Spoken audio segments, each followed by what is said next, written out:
Hello, hello, everybody. How's everybody doing today? Of course, got to do a quick audio check here. Make sure I'm good to go. Give me one sec here. All right. Sounds like I'm all right. Sounds like I'm good. The iPad sounds good here. All right, let's lower this here.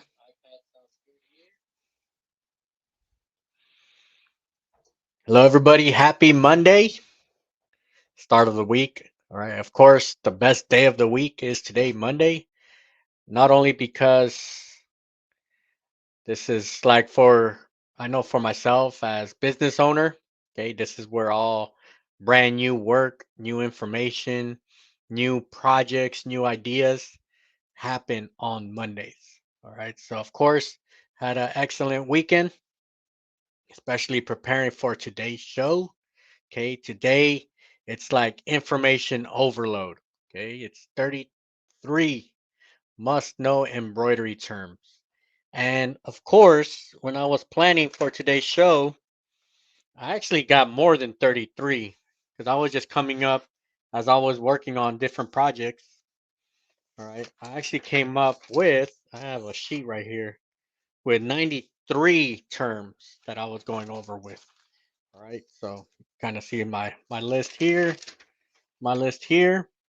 And I kind of chose just kind of like ones that we really got to like focus on. Okay, a lot of this stuff is going to be stuff that you already know. We're just going to kind of dig a little deeper and kind of talk a little bit about more about some of the stuff we already know, because as you start doing research, you'll kind of dig yourself like deeper and deeper into information where you're like learning about the history of certain stuff, right? Because embroidery, a lot of the stuff in embroidery, it's all repetition over and over and over and over, right? But a lot of times it's all information that was kind of given to us, but we don't know where it came from, or we can't really verify exactly why we do certain things. And the more you research, the more information starts making more sense. So when we do talk about certain items, certain terms, I do have some links that I am gonna reference. I do like to reference Wikipedia a lot, just history wise, because I love to learn about history. I love to learn about just how things were made back in the days, especially embroidery. Because if you do the history on embroidery, right, it goes way, way, way back into times. All right, so I do want to get into the details of a lot of this stuff. All right, and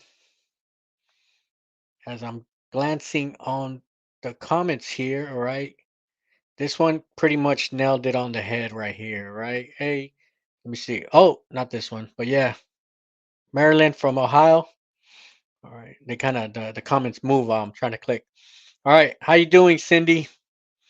Glad to have you today. All right, this is kind of what it is, right? Are these the kind of things that will be in your book? Okay, this is the type of information.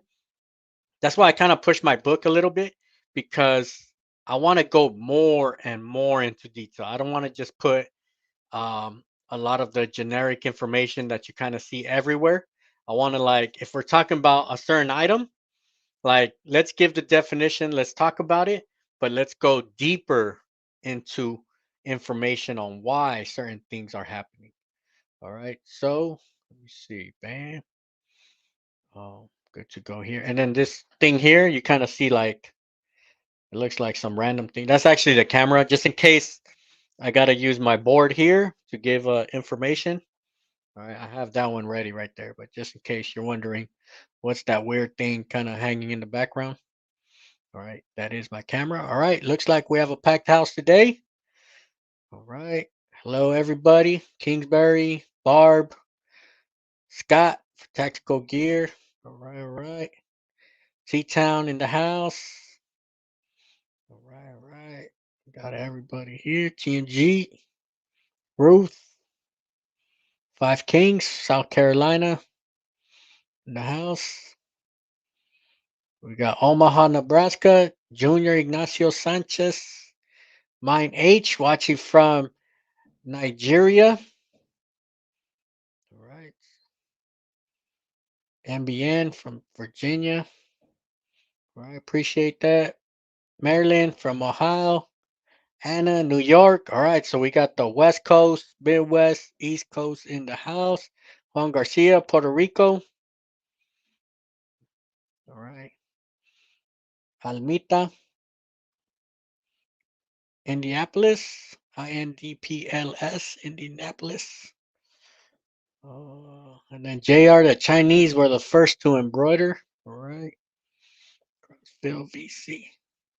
All right, so I do have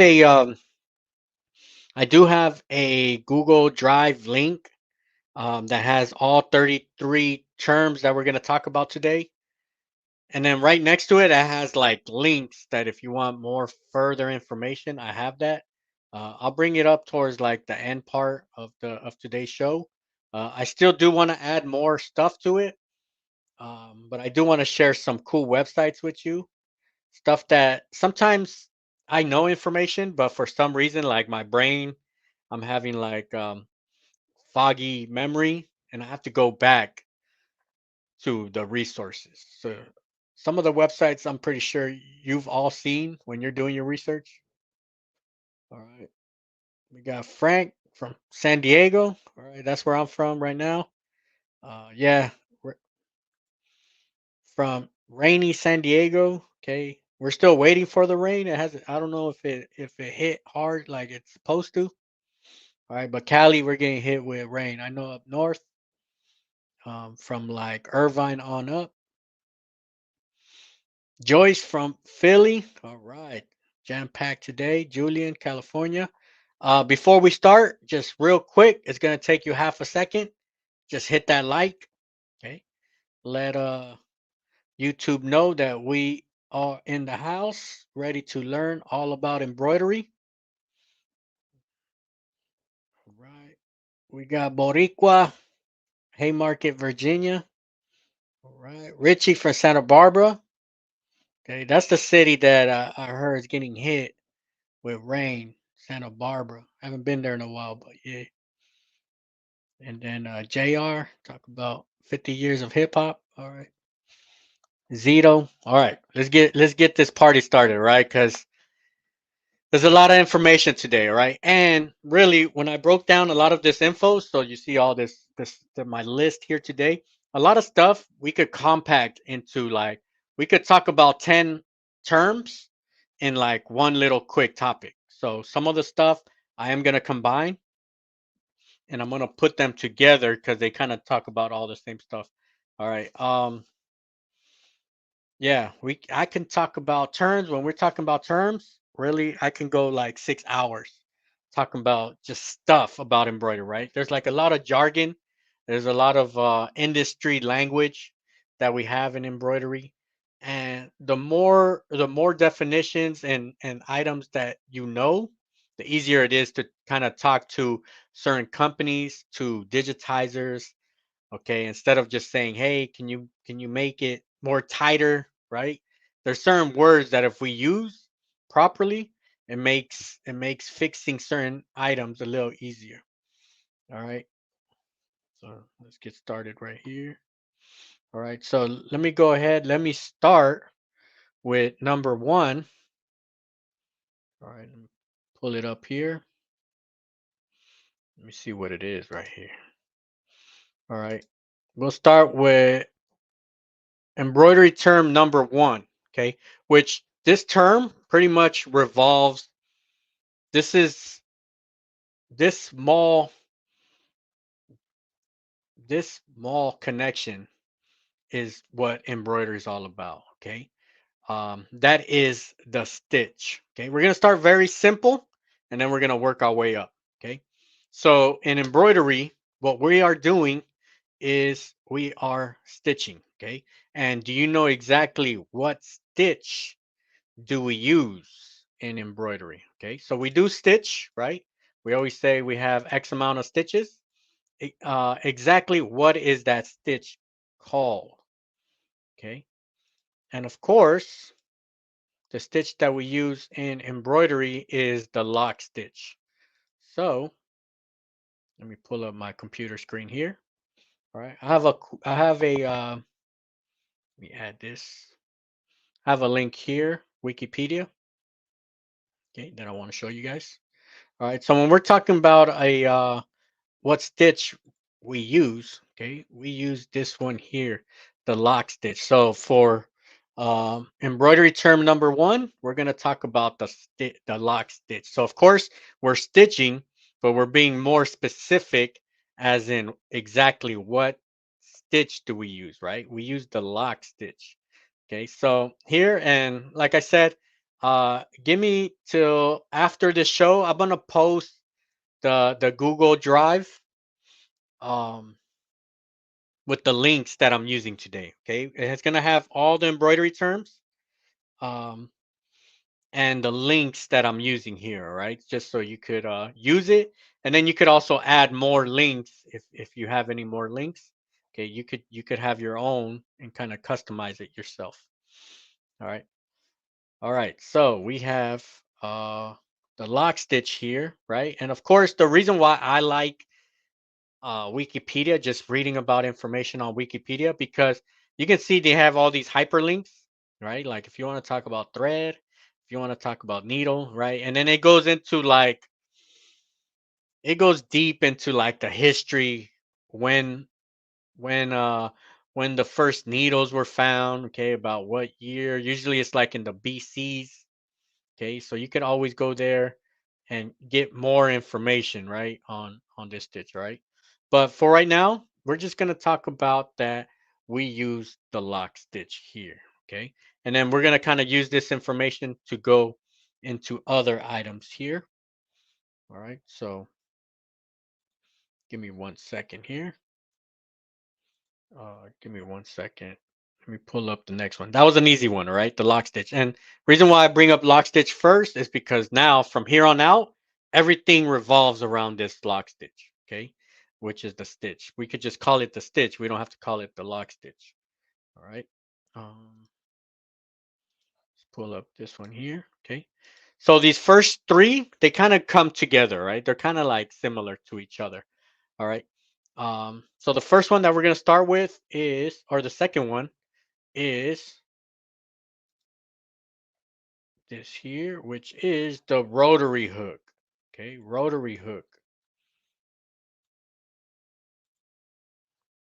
All right, so we got the rotary hook here, and here pretty much sums up of what happens in embroidery. So when you click this one here, all right, I know many of you have seen this one, right? Have seen this GIF here. This pretty much sums up what embroidery is right here.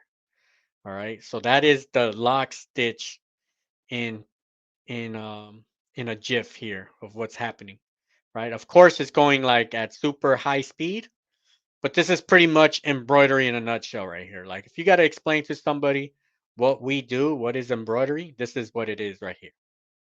Okay.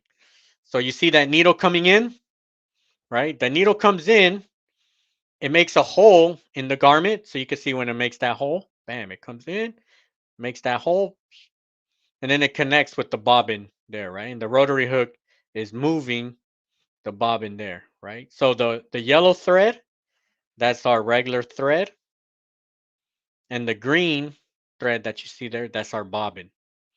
Okay, so when you're picturing what exactly is happening in embroidery, this is pretty much it, right?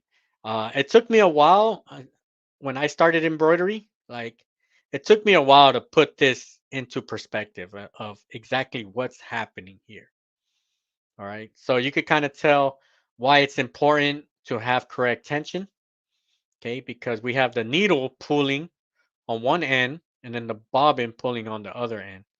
So once we get our tensions, which we'll talk about in a bit, right? Of course, that's an important term to know. Um, so this is pretty much uh, embroidery in a nutshell right here, all right? And embroidery term number 3, that's what embroidery. So number 1 is the lock stitch, is the stitch, is what's happening here. Number 2 is the rotary hook. Okay, the rotary hook is moving our bobbin. And number 3 is our bobbin. Okay, so embroidery term number 3. So our first 3 terms pretty much connect to each other, right? It's like a perfect triangle right there of what's happening. All right, and then let me pull up my camera, and I have a while you're seeing that there, let me just fix my camera here. I do want to talk about a bobbin. I have a bobbin here, somewhere here. Oh yeah, I got it here.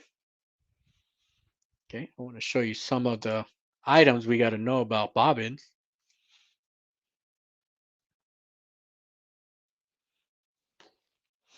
All right, let me. Damn, look at that. All right, so we've all seen one of these, right? Bobbins. So even though this bobbin looks super just normal, right? Lot of pieces, a lot of terms that we should know about this, right? So if we had to classify and name all the pieces of this bobbin, how many pieces can you name in this bobbin, right? The easy one, hold on, let me get it. My little pointer.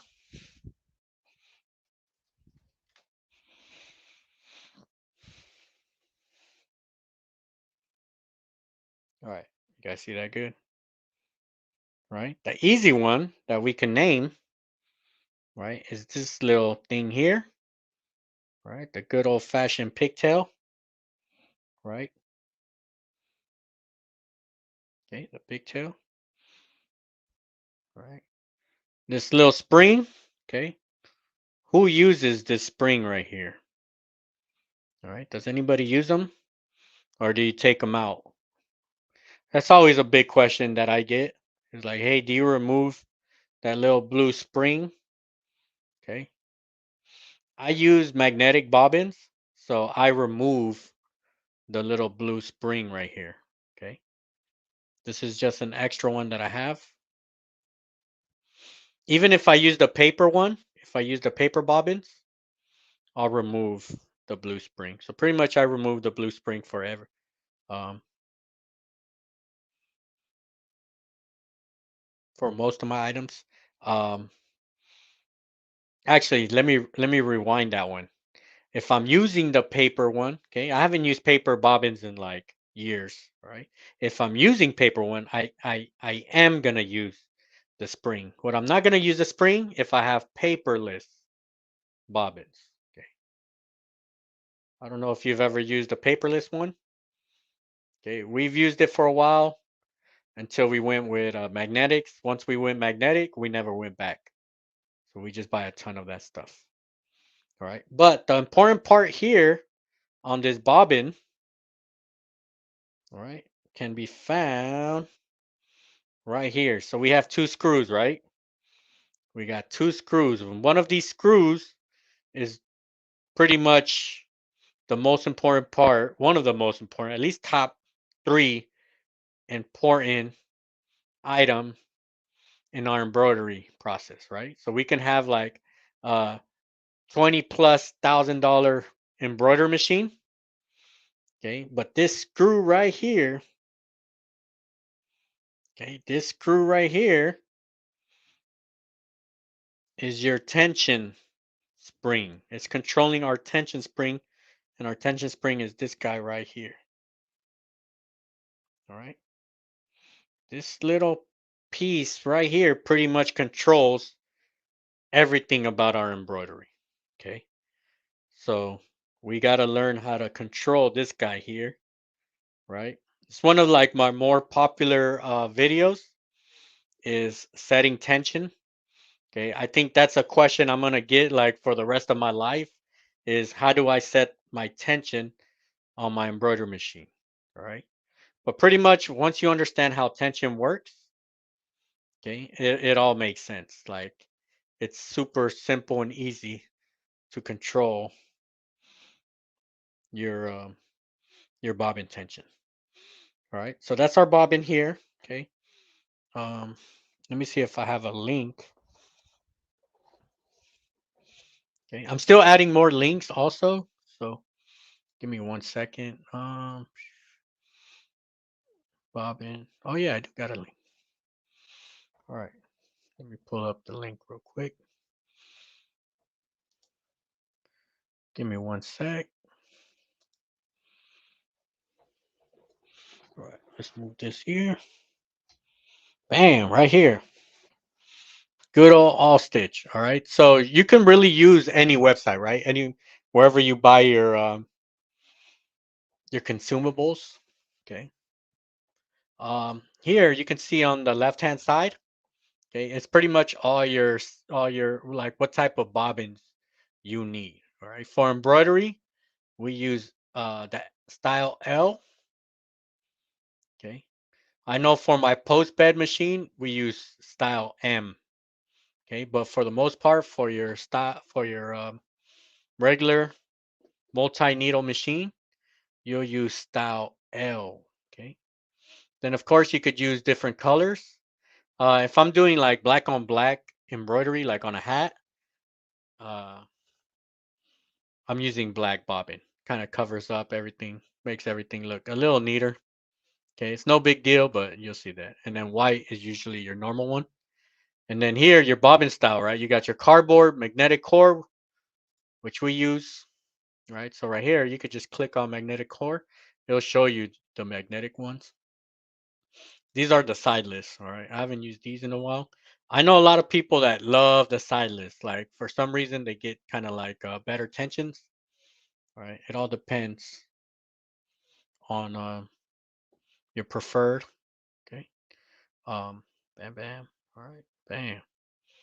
All right, so that's good right there on bobbins. All right. Of course, we can go super deep and go into more details of bobbin for right now. Right. We should know. Okay. The little pieces that I kind of pointed out, you should know what each of those specific parts do. Okay, because that pretty much controls your embroidery there. All right. So that's three terms so far. Okay. Usually on a normal video here, I would have like fancy words coming out like um, the third embroidery term, bobbin. Okay, but we're kind of live here, and I'm kind of just going with the flow here. And then let me see this. We have a good question here. Is the bobbin tension different from paper to magnetic? Oh, that's a good question. I would say no. It shouldn't. It really shouldn't. Um, and if there is, it might be like a slight. You're talking about like in the single digits of a difference. All right. Bam, bam. And then, all right, Cindy, we'll see you on the replay. Yeah. So this one here, this one's a good one. That today's live is going to be a good one to use as a reference. So make sure you do come back on the live, and I'm definitely going to chop it up where I put each term as its own little chapter here. All right. So yeah, we'll see you on the replay. All right. We got Aldell, New Jersey. Nice to have you. Jelaine, Arlington, Texas in the house. All right. We got Blue Eye, Missouri. Karen. All right. All right. Good stuff. And then question here. Are you continuing the Chroma Live streams at some? Yes, I will get back to Chroma Lives. Okay. At certain projects. All right. Thank you for the question. We got Cleveland, Ohio in the house. Marlowe Square Work Products. All right. And I appreciate that, Ariel's 402. All right, let's go back. Let's get back to business. All right, this is a big one here, right? This one here, the next one, embroidery term. And when I talk about embroidery term, I must say a term and then go into the details of it, all right? Because this one's pretty much basic. It's basic until you go into the deep end of this topic, all right? So, number four, embroidery term number four is your needles. All right, so let's go into we're gonna go into this website. The needles that I use, Groz Beckert. All right, so let me pull up this website here. All right, and then all these websites that I show you, I'm gonna link them on a Google Drive. So if you want to continue doing in-depth research, you can see it here. Okay. All right. Bam. Let's see. Okay. So this is a link to a PDF. All right. Let's say okay to all this stuff. Bam, bam, bam. All right. This is a good one to print out. All right. This is a 16-page PDF. All right. Has a lot of good info on needles. All right. Uh, I know for the most part, I know mostly everybody uses um, either use Gross Beckert or organ needles. Okay. Um, but what I want to show you here, right? It has all this information that you can read. It's real good stuff. All right. It's this one here.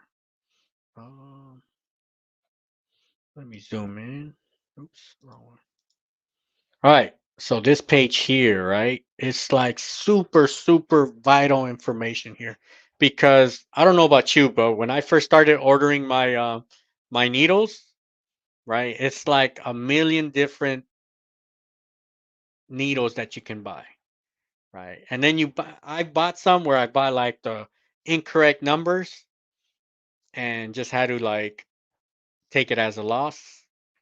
All right. But the more you understand these numbers, the more everything starts making sense, right? So needle systems, DBK5, right? Those are the ones for embroidery.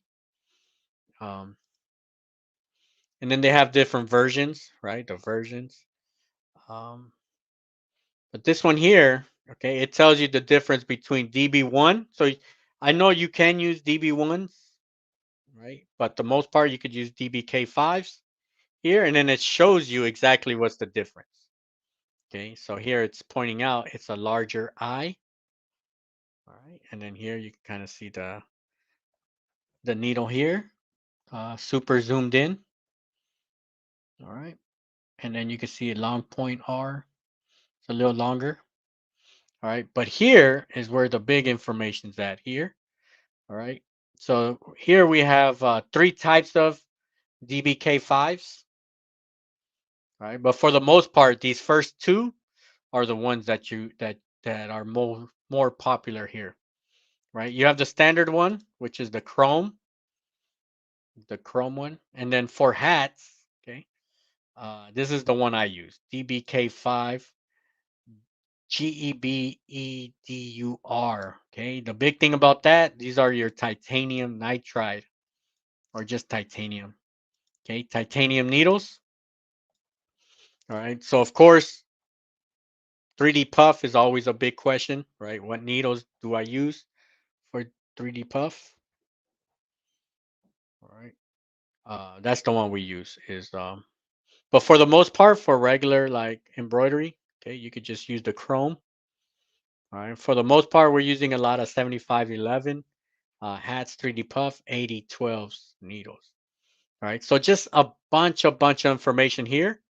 And like I said before, I'm gonna link these links in a Google Drive so you can go back and further do your research, right? And this one here is the most important part right here, right? Is exactly what needles do you need? So we have the R, which is the sharpest out of all the needles. The R is your sharpest one here. Then goes the RG, and as you move to the right, it becomes more ballpoint. Okay, FFG. So usually, uh, you're really working with RG or FFG for the most part. Okay, RG is considered your universal needle. All right, so up here, your universal point. Okay, it's called universal because you can go both flats, you can go hats. Okay, a lot of times you can go 3D puff. Okay, and then once you get to FFG and FG, now you're working with more like polo shirts, beanies type stuff. All right. All right. Cool. So, like I said, you could go dive deep. Okay, dive deep into all these numbers here, and then this has a chart of what's available in what size. All right. So popular sizes 65, 70, 75, 80. So I know for us, we're usually in this area of embroidery. Okay. When we're talking about size needles, right? So you can see what's available in those sizes here. All right. Then it has the two measurements. It has the like the 75 and then the 11s, whatever ones you use. Okay. All right. And then here you could continue reading this, right? It has like common mistakes that people have. So this one here, where you see the garment ripping, especially with certain letters like O's and B's, like closed shape, where you have like a little small hole in the middle. Okay, it'll go and talk about why you might be seeing that and what needles you could change to. All right, so good information right there. And then some where your densities aren't lining up. Okay, it'll talk about information like that. All right, so good stuff on this one. All right, let's go to the next one. And then I'll see if we have any questions. All right. Actually, let me take a picture of my. I printed it, but I didn't have it right. Just so I don't have to go back and forth here. All right. All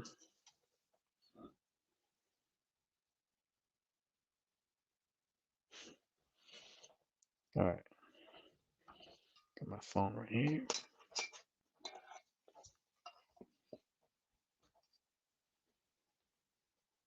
All right. Let's go to the next one. All right. And our next embroidery term. All right. Can you tell and do you know the difference fabric that we use in embroidery? Okay. So really we use two types of fabric, right? For the most part. Of course we use more, but for the most part, we use two types of fabric. Okay. And that is woven and knitted. All right. So I got this um, Wikipedia page here. All right. Now, can you tell? Can you like walk the? Can you walk the aisles of the stores and determine what is woven and hold on. All right. What is woven and what is knitted? Okay. Um, so yeah. So here I got same thing, right? You go into this research going into textile or fabric. All right. Um, then you can see here, right? So when we're talking about a knitted fabric or a knit fabric, okay, we're talking about stretchy fabric, okay, stretchy fabric, and woven is more tight, right? It's tight fabric. So it plays a big role knowing these terms, knowing this type of fabric, because now later that deals with what stabilizer are we going to use. All right. So if we're looking at something that has a lot of pull, such as a knit, right? Such as a polo shirt, right? Polo shirt. Um, so a lot of the knit is more like breathable items, right? Stuff that you can pull and it pulls easily. And if we're not using the correct stabilizer, of course everything's gonna just right become a big mess when we embroider. All right. So usually with knits, okay, we're working with cutaway, and with wovens for the most part, right? We're using tearaway. All right. So you can see like so when you're seeing these samples, you can kind of see what it's talking about. Let me see. Control F. You can put Control F here. Right, woven, and then you can find. Um, oh, there we go. Yeah.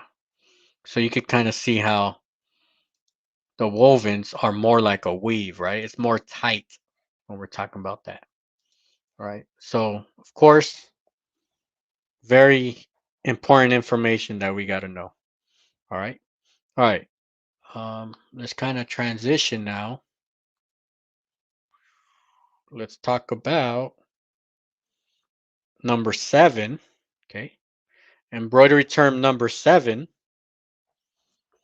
All right. Now we're going to kind of go into like the digitizing stuff. All right. Some of these definitions we're going to be like all over the place, going from one place to another. It's just the way I kind of listed them. All right. All right. Embroidery term number 7. All right. We're gonna have to start moving quick because where are we at? 36 minutes right now. All right. It is the 3 types of stitches. So off the bat, right? This should be an easy one. All right. This is an easy one here. What are the 3 types of stitches that we use in embroidery? So everything does start with a 1 stitch, but from there we can use different combinations. All right. And this is where, of course, we're in our embroidery software. Okay. And also have a link when you see the links to this training. I have a video called the 3 types of stitches. Pretty much breaks down into more detail of what we're going to talk about real quick. Okay.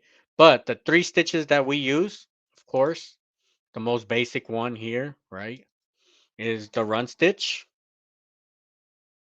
Okay. Everything. Run stitch, of course, is very useful. Um, what's our second one? Second one is our sand stitch, right? Of course, sand stitches are used for borders, for text, okay? And then our last one, or our third one, 1, 2, 3. Oops. Let's turn this into a fill stitch. All right, these are our 3 stitches here, okay? 3 stitches. With these 3 stitches, you can pretty much run your whole business, right? Of course, there are decorative stitches. There's like all these cool, fancy stuff, more on the art side. Okay. I know for us, when you work when you work with a lot of like just regular corporate type companies, businesses with your standard logos, okay, these are the 3 stitches you're really gonna be using. All right. Of course, you could go on the deep end and start using other kind of decorative type stitches. All right. But for the most part, okay, corporate America definitely stays like in these type of normal, right? Your basic, because embroidery, it's kind of hard to do all these crazy tricks with embroidery when you're working with thread. So when you're working just with regular hats, polo shirts, very basic left chest logos, okay, we're using these with different combinations, okay? And then we'll kind of talk about other kind of useful tools that can be used with these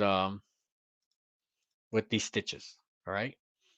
And of course, right, H, everything is adjustable, right? If you got to adjust certain items, right, you could always,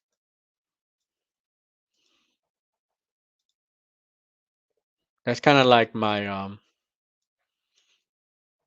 motto is that everything can be adjustable, right? If there's something you don't like in your design, if you got gaps somewhere, everything could be fixed, everything can be adjusted, all right?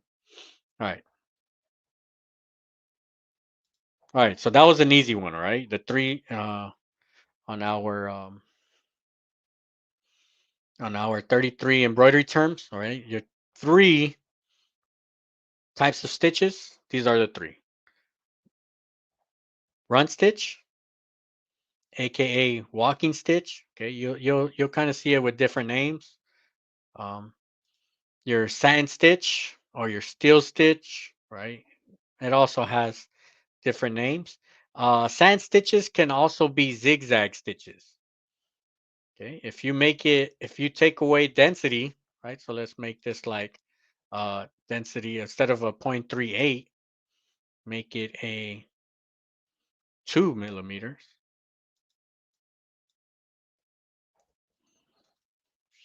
Oh, let me go big right here. Take away the underlay,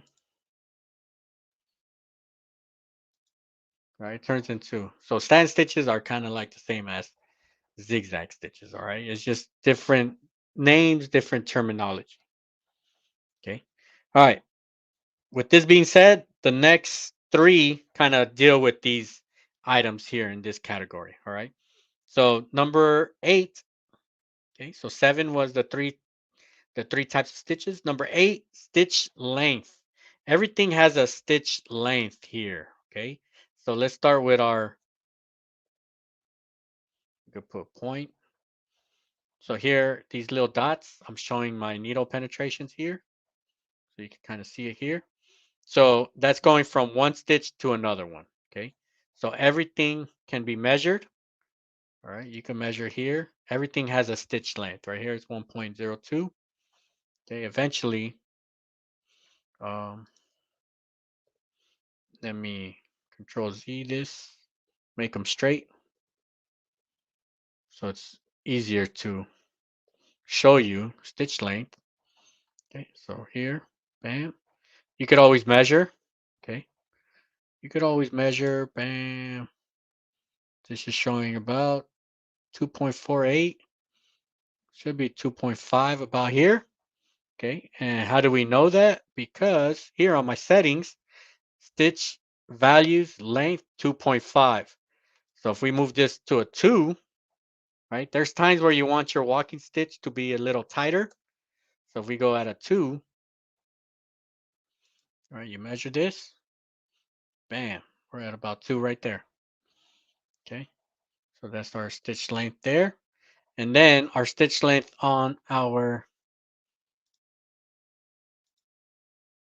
sand stitch, all right, is just going from one dot to the next one. All right, one dot to the next. 3.36. All right. And it's 3.36 because, let's see, it's 3 here. So we dialed it as 3. But when we measure it, it said 3.36. Where are we getting the other 0.36 from? And that's from our pool comp. Okay, so 0.17 times 2, okay, is close to 0.36. All right. All right. So it's kind of like up there. All right. That's why we're getting that extension there. All right. And then our fill stitch here, if you measure it, right, same thing. You could just go from point to point. All right. You see that? 4 millimeters. All right. And that's all being controlled by our settings here. Fills right here. Stitch value length 4 millimeters. Okay. So stitch length. So you can kind of see where usually the factory settings. Okay, another embroidery term. I didn't include that one, but that was on my list. Factory settings is or your factory, yeah, factory settings on your software. I know they kind of change from software to software. I like the factory settings from Wilcom. A lot of times they're already good. Like it's only sometimes or seldom where I have to go out and override certain factory settings or like the normal software settings. Not factory settings, but software settings. Okay. That come from the factory, right? Or wherever they create it. All right. So we're kind of moving kind of fast here. Okay. So we got number 9. Number 8 was stitch length. Density. Number 9 is density. Okay. Density. All right. I know right now we're kind of in the basics of the basics. Okay, we're gonna kind of move back up right now, but that's just from one length to the next one, right? So when we're talking about density, it's it doesn't deal with run stitches. Okay, so this first one up here, it doesn't really deal with that. This one up here deals mostly with stitch length. Once we get into sand stitches, all right, it means how tight are we from one side to another one. So 0.38. So that's usually where I'm living at when I just do regular embroidery. Okay, 0.38. And if we change it, right, if we go tighter, if we say, hey, we need a 0.2, we're gonna be tighter, right? Because now we're at a distance of 0.2 here, right? And then if we need to open it up, if we open it up, let's put zero point 0.8, right? It's gonna give some elbow room. Oops, it didn't like that. 0 0.8, bam, right? Give some elbow room here. Now our stitches have some breathing room, right? So everything is controllable here, right? Everything is controllable. Um, some software you have more control than other. All right. So not every software is created equal. Some software you're going to be limited on how much control you have. Right. And here, same thing. You have your density from one. All right.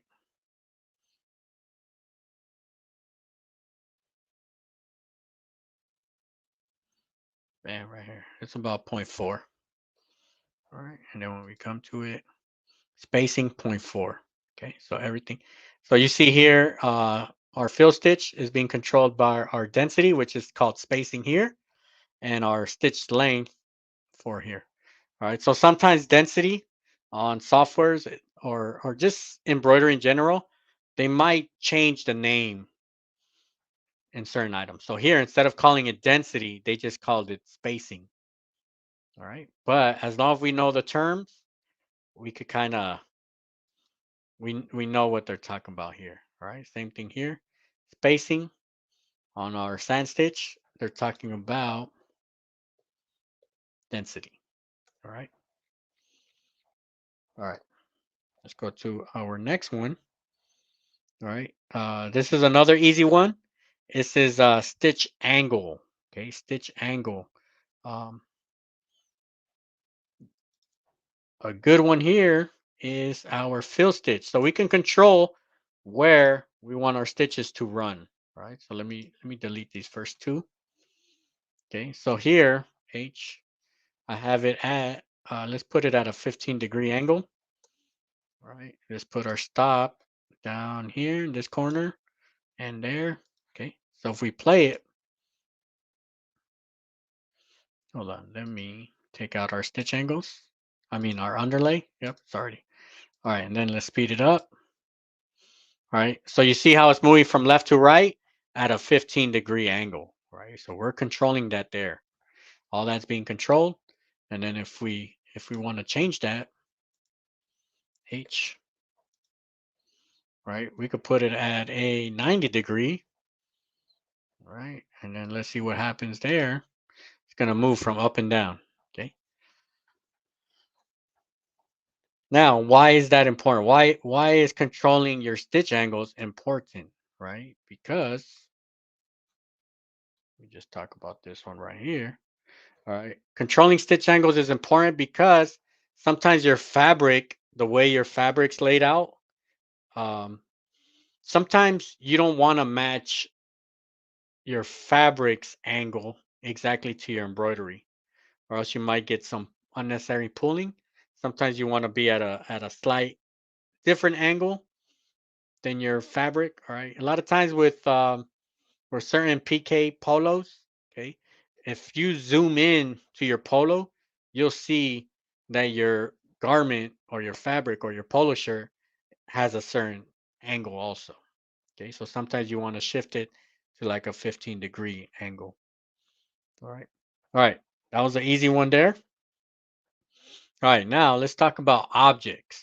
Okay. So number 11. Embroidery term 11, right? So we're 1/3 into it, all right? It's objects. What are objects? All right, objects. So here on my right hand side, right? I just clicked on it right here where my picture's at. You see how it's called color object list. Every time we create a shape, that is an object. Okay, so just think of objects as shapes. And our objects, they have like a life of their own. They have character. They have stitch angles. They have densities, um, stitch length. Okay, every object. So you could probably have like 30 objects down here, and each object has its own information. All right. Let's go back to here. I am going to use this as an example. All right. Here, this is one shape. So this is one object here. All right. Actually, let's go into this one here. All right. Let's try this letter E. All right. How many objects is the letter E going to have? All right. If we think about it, how many objects will the letter E have? Letter I is the easy one, right? Letter I is like one shape, right? That's one object. The letter I is one object. Okay. So we can select this letter I, and we can control the density. We can control, um, you can still control stitch angle, even though stitch angles, you wouldn't want to change it from this, what it is right now. But we could control the density. We can control pretty much everything, right? Underlay and all that. Now, if we're talking about the letter E, all right, how many objects does the letter E have? Of course, we got to create this outside part,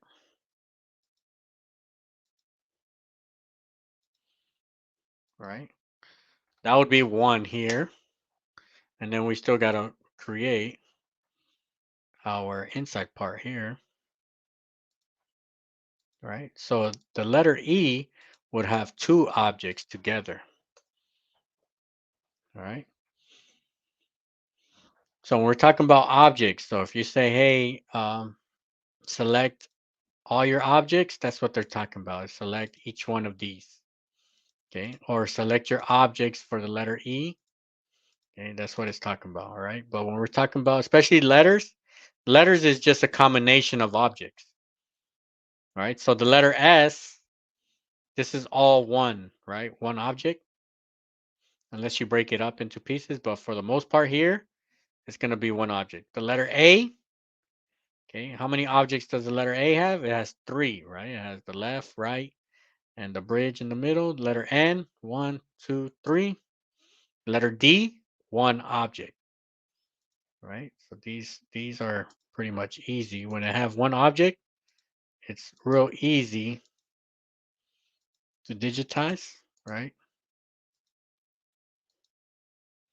Right, you're doing it all in one shot right here. Right, that's just like a quick, right? One object right there, right? So that's object, right? Objects. And then from that object, as long as you have that object, you can control the settings. If there's something you don't like, if you're getting gaps, you can select that object, add underlay, add density. Okay, you can fix certain items if you select certain items. All right. And then summarize tactical. Text as object was hard to understand at first. Yeah, yeah. Once we understand that text, they're pretty much shapes, right? That's all they are. They are shapes. We are turning them into shapes. It does take a while to understand, and then once you understand that text is objects or shapes, then it starts making sense. Like, oh, okay, so it should be easy to digitize text. Right. All right. And then let's see this one here, Ariel. When you compensate your circles for push, if your fill is at 90 degrees, would you rotate your push area the same? All right. We'll talk about that one right now because I do have that circle here in this example. All right. Um, all right. Bam. Let's delete that. All right. Our next one is our next embroidery term. All right. Which is pretty much what we do in digitizing. All right. And that is tracing. Okay. Digitizing is pretty much tracing. If you know how to trace, you know how to digitize, right? Of course, it's not that simple, but for the most part, when you're digitizing, you're tracing. You put an image, right? You put an image. It's kind of hard to digitize without an image um, below it, okay? Unless you're just gonna freestyle some names.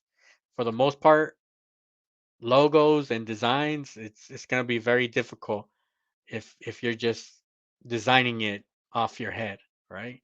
For the most part, this is what digitizers do: is you send them the file, or customers send you the files, and then you trace, all right? But now with tracing, there are three tools that we use, all right? Three tools. Each software, they have different names, all right? Here in Wilcom, they keep the names very simple. They call it column A, column B, column C. All right. So it's like choose your weapon. What weapon do you want to use when you're digitizing? Sometimes, if you're using a very basic software, you're not going to be given a lot of options of what tools to use to digitize. All right. For the most part, you're going to use like a column A. That's pretty much most of all basic software. Okay. The more uh, the more advanced software that you have, the more cool little tools that you have. And yeah, it makes life easy, but it does come at a price. All right. But here, let me talk about the three. Let's talk about the three tools that we use.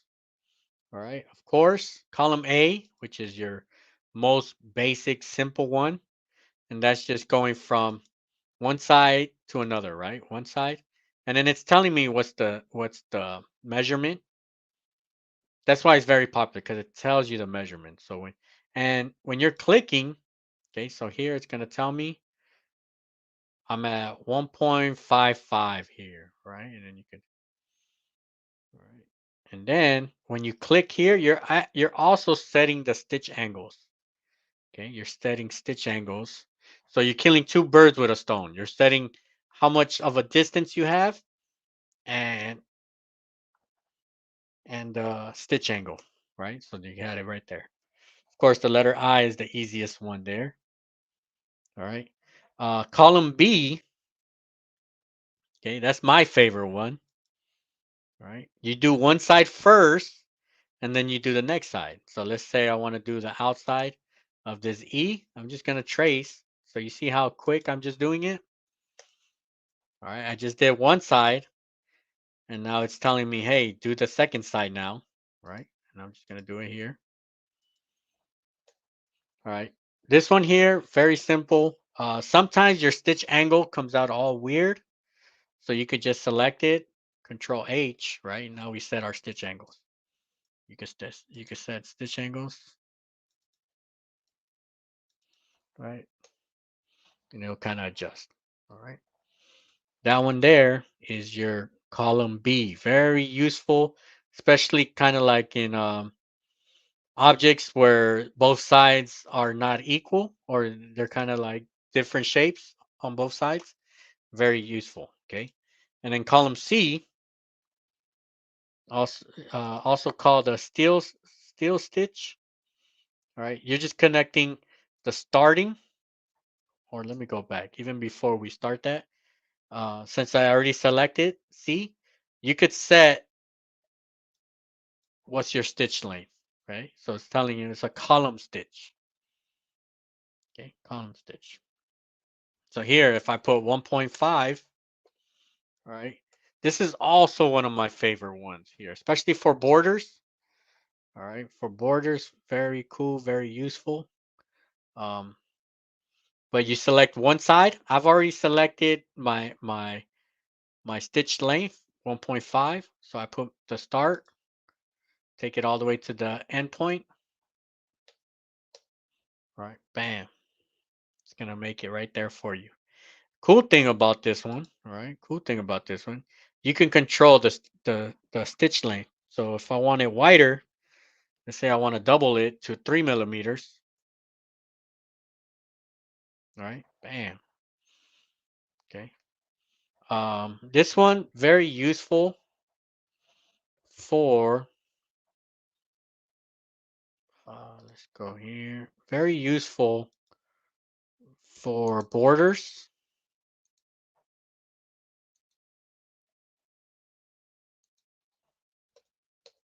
right? For borders, because if there's a certain stitch angle that you don't like, let's say you're getting gaps there, okay, you could just in one click just open it up like that. Okay, that's why it's very useful, very popular here. Okay, bam, right there. All right, so those are your three. Okay, for tracing, your three tools that we use. Okay, there might be other ones. Okay, um, let's see. T-Town, which Hatch 3 had that one feature? Well, the way you do it there. Okay. All right. We got Jennifer Romero. Hello from Leadville, Colorado. Right. We got another Romero in the house. MM Customs. All right. Welcome. Um, all right. It's all good. We got the replay, right? We're just going over 33 embroidery terms. Okay. We did start pretty simple. Okay, pretty easy ones. Okay, T-Town said, I wish had Hatch 3 had that one feature. Okay. All right, right. All right. Cool, cool. Let's see, where am I at right now? All right, let's go to the next one. The next embroidery term is complex fill or complex turning. All right. So this is another one. Okay, this is another one feature that some software might not have. And let me just go on the screen here. All right.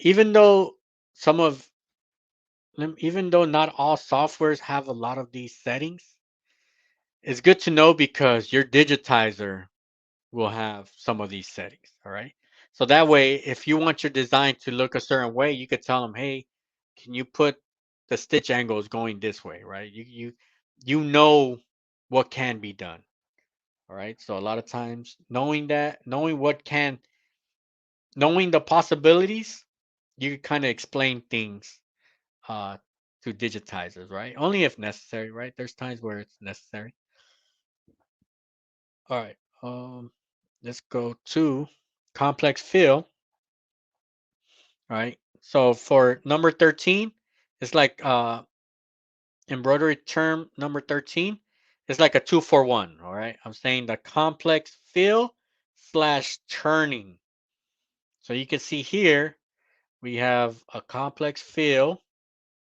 Right? So the definition, it tells you the definition. Digitized fill shapes with a single stitch angle. That's the key word there.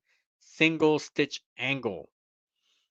Whereas the complex turning, digitized fill shapes with turning stitches. So you have multiple stitch angles. All right. So one stitch angle, multiple stitch angles. And let me show you an example here.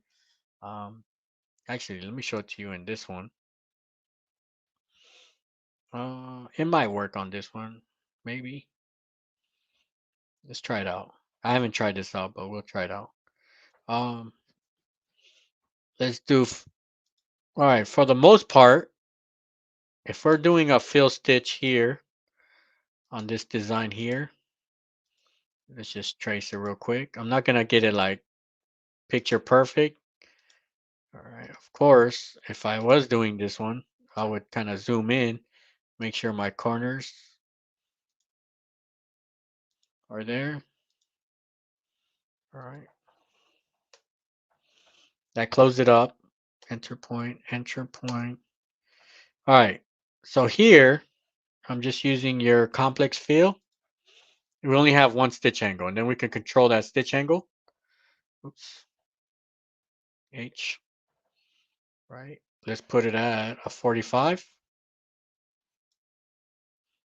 Let's start it. End it here. Where's my start? Sometimes you gotta find these green ones here.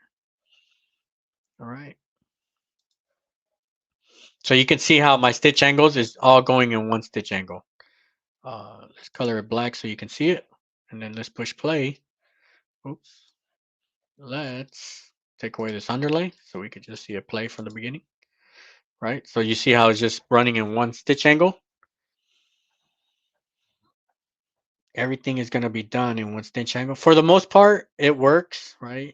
I would say on this design, 99.9999% of the time, if they're using a fill stitch, this is the way they're going to do it. All right. But I'm actually just curious to see if it actually does it um, with a turning stitch, complex turning stitch. Actually, I could probably, let me go Control H, set stitch angles. Once I set the stitch angle, it'll change it. All right. So you see how I'm setting these stitch angles according to the shape here. I'm just curious what it's going to do. All right. So we're just going to experiment right now. All right. It didn't like that, but it still did it. Let's see if it did it. Well, let's change this color. Let's push play. Doing one stitch angle. All right, hold on. It's doing all. Oh, it's doing all one stitch angle. All right, so I didn't change it there.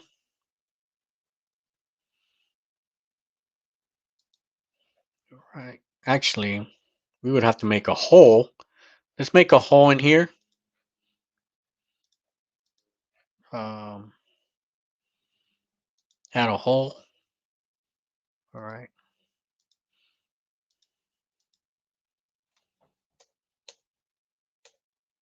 All right, made a hole there. Now let's see if it wants to make angle changes. H. No, I didn't like it. All right, hold on. Let me show you a different example. I thought it would do it. Let's do it right here. Okay. Um,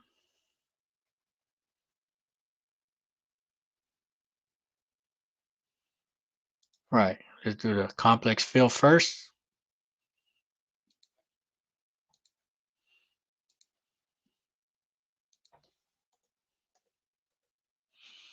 All right, we got this one.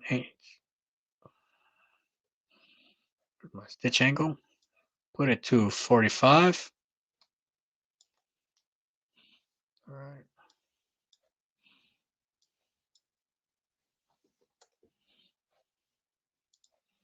All right. T. Let's make a hole.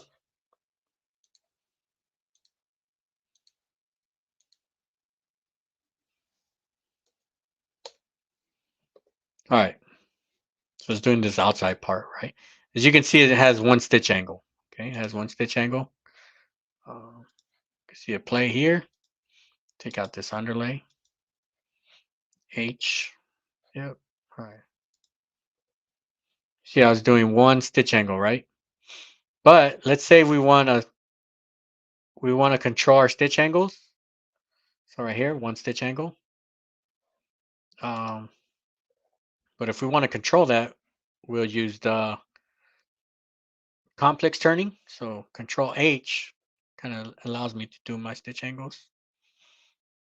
Uh, Control H. Right. So if I want a stitch angle here at 90 degrees, this one 0, this one 0, this one 90. Bam. Right. So now it turned into a, you can see the shape right there. Complex turning stitch. right? So now when we see this play out, D, right? You see how the stitch angles change now, all right?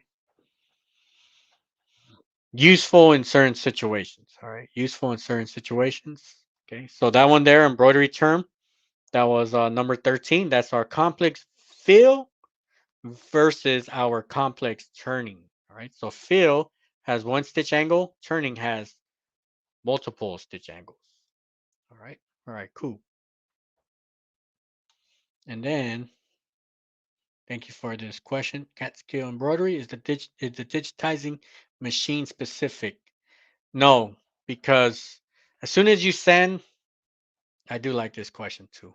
All right, appreciate your questions. All right, the machine, right? When you send it, most machines use a DST file or a PES or whatever machine file you use, right? Um, for the most part, let's say for DST, right? You send a DST, the DST file won't even know what software created it. It can be used for multiple machines. Okay. Of course, there is going to be some tag information that'll say what software made it.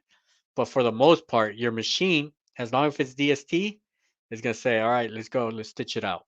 Okay. So it's not machine specific because here with this software, I could export it to multiple different types of machines, right? I could do any machine file format, okay, which we're going to talk about. It's actually on my list here. Okay, you kind of read my mind on my list. Okay, um, once I digitize it, I have the option of exporting it to specific machine type files. All right, but for right now, we're not. This one here can be used at any machine. All right, I do appreciate that question. And then I do appreciate this question too here. All right, because I didn't do an intro. Right, usually I already know there's a ton of information today. Okay, I can easily go 6 hours talking about embroidery terms because this is what I love to talk about embroidery like information, right? Um, but I did forget to talk about the Mighty Hoop links, right? I got free shipping. Mighty Hoop probably like the most easiest way to hoop polo shirts, beanies, jacket bags, anything you could think about, right? Baby onesies, pretty much anything in embroidery. All right. Um, I do have a free shipping code. Okay. It's in the description. All right. So I do appreciate that. And then I also have a link to Candle Thread. Okay. So you can see Candle Thread there. It's in the description. Check them out. Last week we had a giveaway, right? One of a very cool 60 thread giveaway. We'll probably do it again in the upcoming live. All right. All right, cool, cool. Let's get back to business here. All right, let's go to the next one. All right, underlay. All right. Has everybody mastered the art of underlay, right? Underlay. What underlay should we use? Is there a formula for underlay, right? Because I know when I started, I always talk about when I started because I was a hot mess when I started. I thought that everything, all information came like in a guide. All I needed was somebody to give me a guide and be like, here, this is like the underlay that you should use. But you'll be surprised, there is no guide as in what underlay, what situation you should use. Like, there's no recipe, right? I was always looking for a recipe in embroidery. It's like, just tell me what settings should I use, but it's a never ending moving target. Like embroidery, your target's always moving because you don't know what situation you're in, right? For example, beanies is going to require different settings than a hat, right? So different weights, different fabric, different sizes. Even if you go from a 1 inch to a 2 inch to a 3 inch, all of a sudden, certain settings are adjusted. So there is no such thing as use this recipe here. Now we can use small guidelines, right? I do have guidelines. There are rules, but of course, rules can get broken and there's no one way of doing stuff. Okay. So when I do talk about underlay, a lot of it is just history based, like what worked for you, what has worked for you in the past, um, what what minimizes, okay, what minimizes puckering, because that really what underlay is doing. Okay, underlay is there's there's like 4 or 5 purpose of underlay. Like it's doing so much work, but we don't even see the underlay, right? Because it's hiding under the actual design. Under the actual stitching lays our underlay.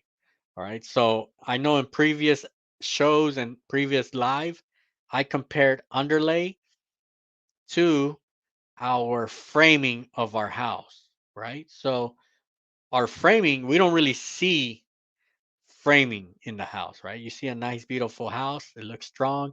It survives the weather, the wind, the rain, earthquakes, right?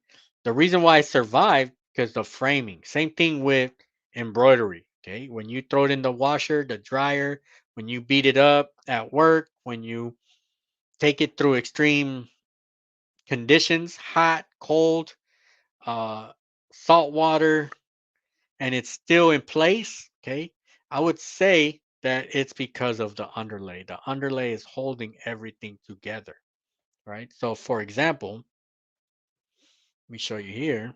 This example here, if we were to have this as a, all right, um, let's create a circle here. All right. This was actually a question from earlier, right? G O. Let's turn this into a fill stitch. Mm, let's delete this guy here. And let's just actually make a circle here. H. Let's just bring this guy out here.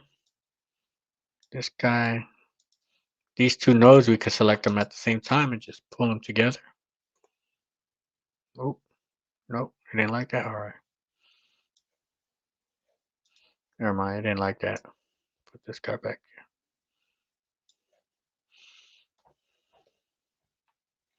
All right. Let's do this. All right. So underlay here, right? If we don't have any underlay, we already know about the circle, right? The perfect circle. If we don't use the correct underlay, we might get something that looks like an egg, right? At the very end. By the time we stitch it out, it's going to look like an egg, right? So a lot of times when we use fill, okay, when we use a fill, what I like to do, so we go into our underlay here, right? We got options that we can use. Of course, I like to use a tatami. It's just going at a different angle, and then you could put a edge run, right? So let's talk about. So this one here is a, and you can see like the angles, right? You want to have angles that are perpendicular to your final stitch. Okay, so you see like this angle here is running at a certain stitch. Here on my settings, you can see where it's saying 135, and then it does the edge run. This edge run, let's go, let's rewind that one, right?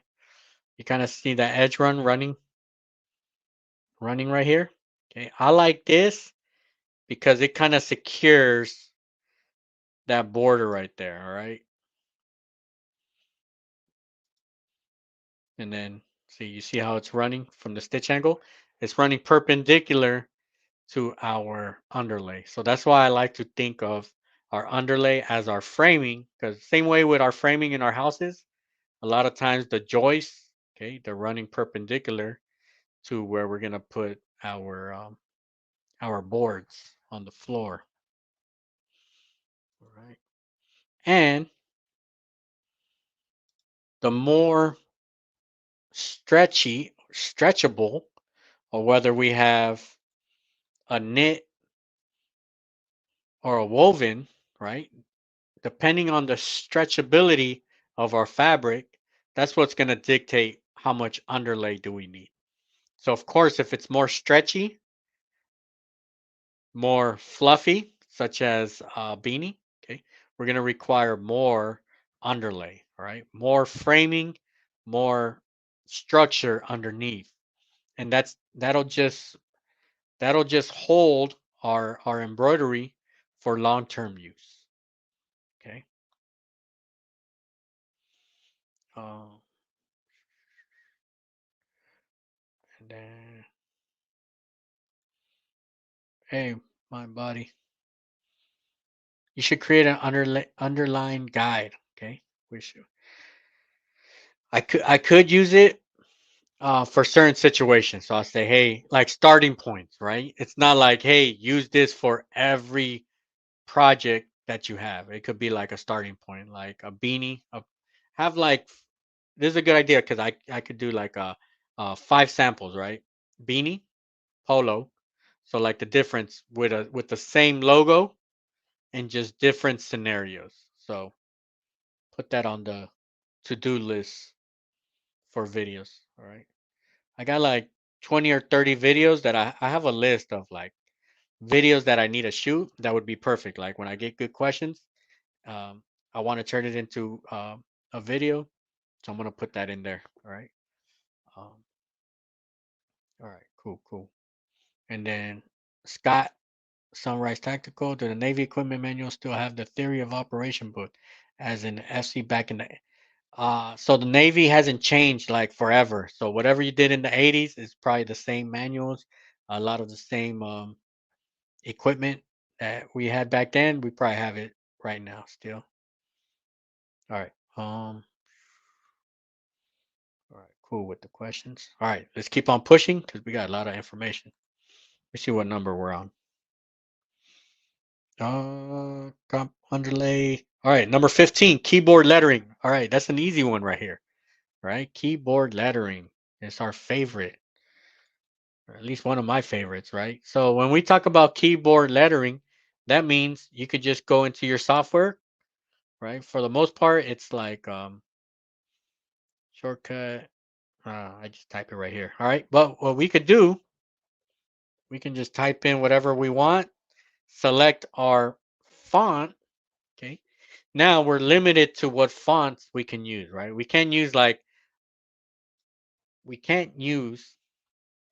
just any font that's in our computer. We got to use our software specific fonts. So here, right, depending what software you have, for the most part, a lot of softwares are going to have a lot of the similar ones, such as you're going to have a block font, right, which we kind of use, right, a lot. Block fonts, okay. You're going to have your college fonts, right? A lot of softwares, they're all going to have like the same ones. And then you have like all these random ones that you probably will never use ever in your life because I haven't used them. All right. Yeah, just like random ones here, like this one. I'll probably never use this one, city script. Okay. Um, but keyboard lettering, the good thing that I like about it, when you get to small text, right? Actually, I do got some news for next week. All right, that deals with small text. All right, small block one. All right, this is when they're very useful. Actually, small block two, right? When you want to write very tiny letters at 5 millimeters, height 5 millimeters, right? These small texts work like a charm. All right. So this is what we're talking about when we're talking about um, keyboard lettering. Okay. Of course, you have your. Let me see if this is one of my numbers. Let me see. You have your true type fonts. Okay. So if you go pat these red ones that you see on the left, all right, different software is going to have different colors, but these are your embroidery uh, fonts. So made specifically for embroidery. Somebody actually went in and digitized each one of these letters here. Okay, so they're already made for embroidery, embroidery ready. And then you get down here to your true type fonts, and these are the fonts in your computer, but they haven't been created. So let's see if we use this one. Um, Sometimes they're gonna be good for embroidery, but this is really like auto digitizing. Okay. Um, Let me take out some of this underlay so we can see it better. All right. Um, all right. Sometimes it works. Sometimes you have to go in and kind of fix things around. All right. For the most part, this one kind of looks all right. Okay. But there's sometimes where you're going to use a true type and it's just not going to work. Like, let's see.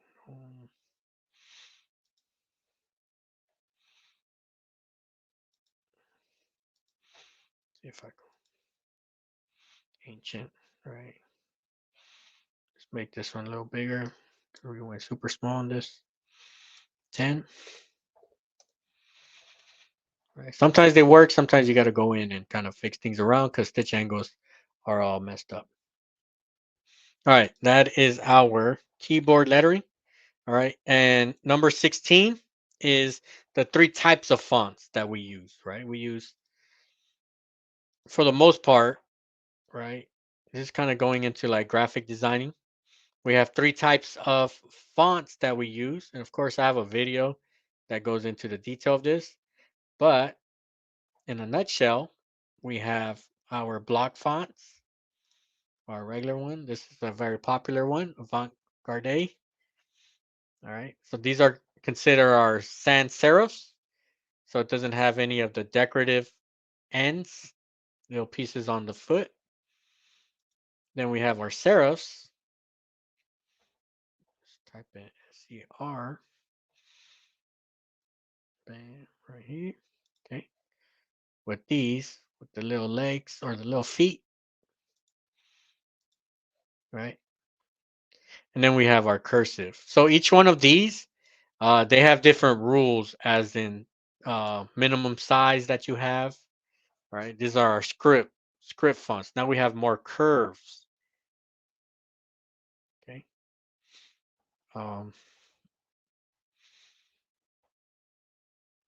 these, the ones with curves, we can't go as small as the block. So the block letters, if you need to go very tiny with your letters, let's say you want to go 5 millimeters or below, you're gonna want to use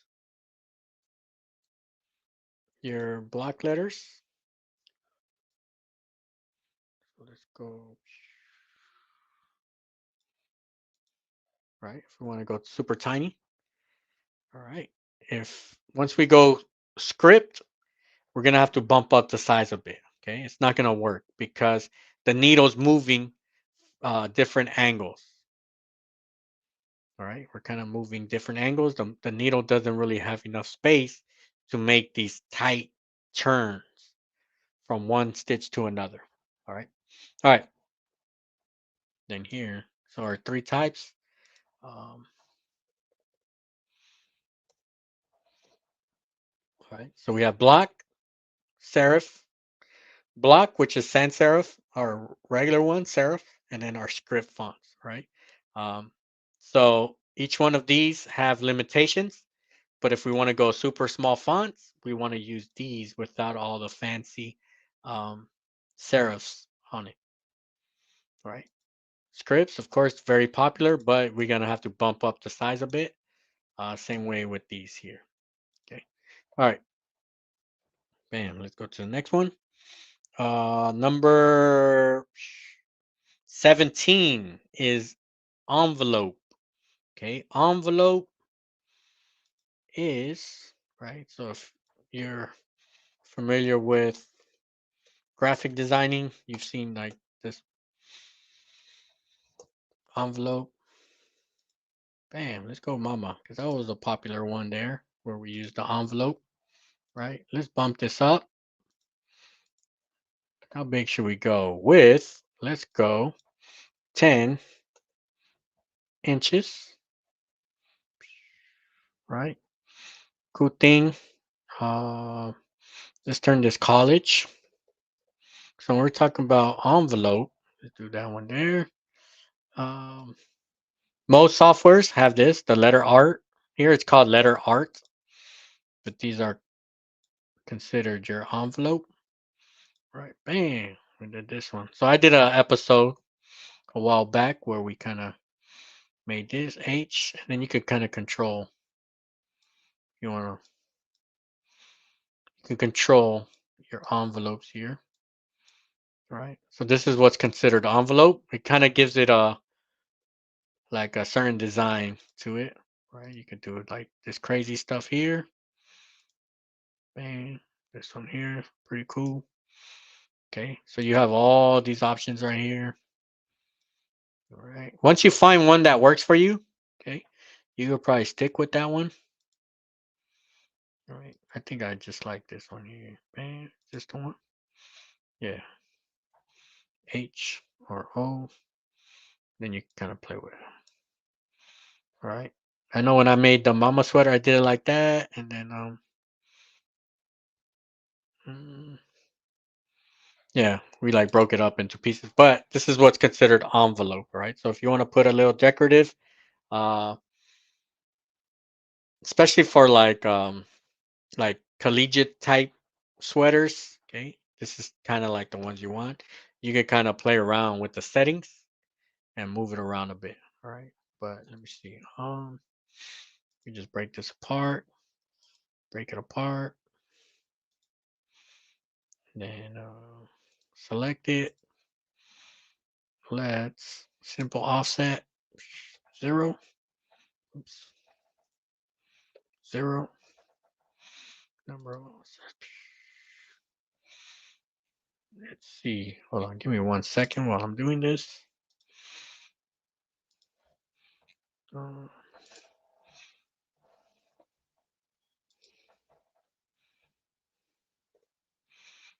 it's kind of how I made that mama sweater, right? We fixed up all that. You always have to go back there and then just turn it into a sand stitch, right? Of course, we would have taken our time and right H, delete all this, fix all our lines to straight lines, right? Bang. Yeah, but that's kind of like how I made the mama one. Then when we check the size, that was width 9 inches, and then you could put like 11, make it a little bigger. All right. So that was like the envelope. Okay, that's kind of how you go about doing envelopes. All right, let's go to the next one. Auto split. Okay, have you heard of the phrase auto split? So let's keep one of these A's here. Uh, hide others. So let's say we want to make our, actually, let's delete that. Let's make a sand stitch. All right, and make our sand stitch super big. Let's go 12 millimeters, right? Super large stitch length. Okay. Maybe our design won't like that, right? Our design might not uh, starts getting loose, right? Once you start dealing with this 12 millimeter long stitch, okay. But we have a setting here. All right, let's find this setting. You and outlines, bam, right here, auto split. Okay. What auto split's going to do is going to say, hey, your stitch length at a certain point, it's too long.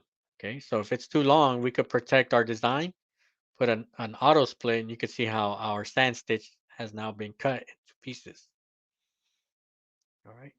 Let's say we want to go 8 millimeters.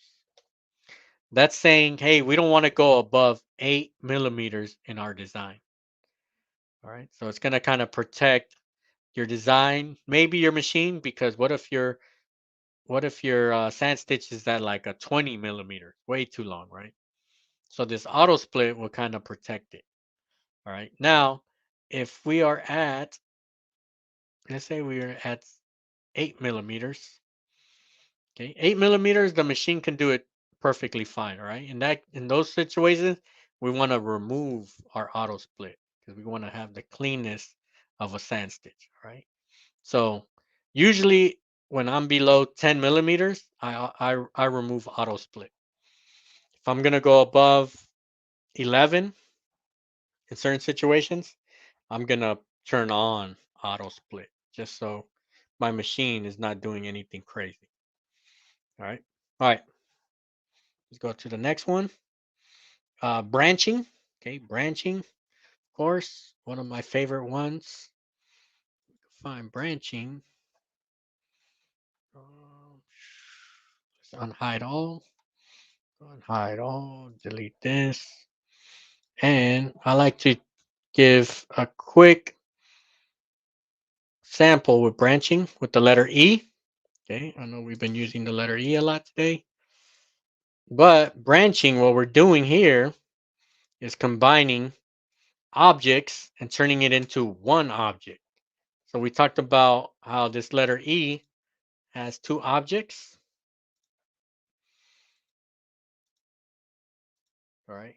And branching, it's very useful when you have like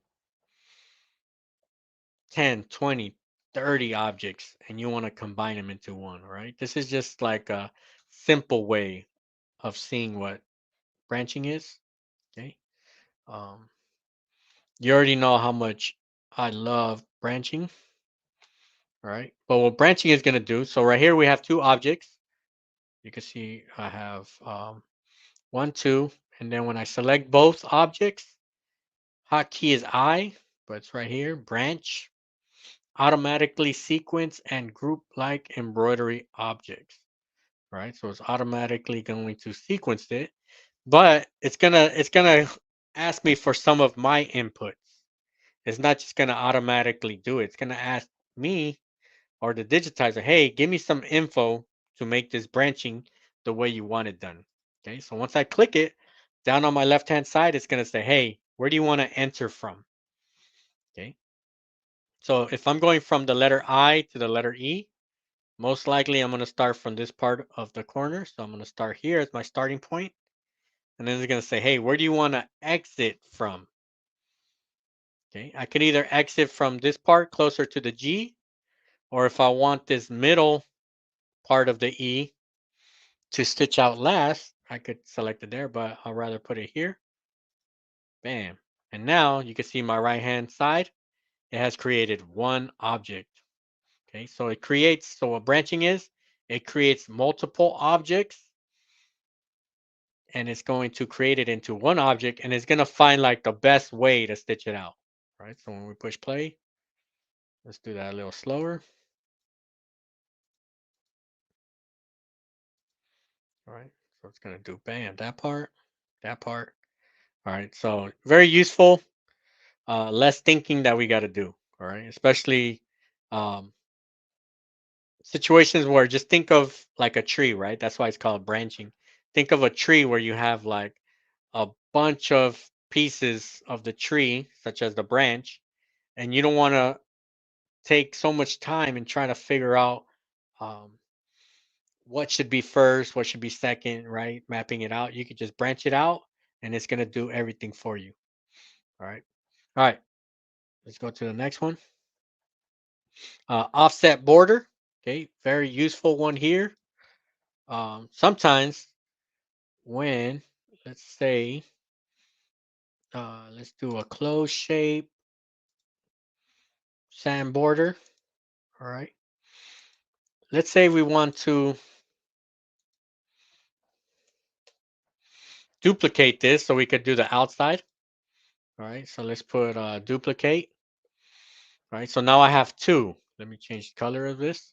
right? So I have this black one on top of the green one. And let's say I want to create an offset border. So when you think of an offset, that means right. So think about when you think of offset, right?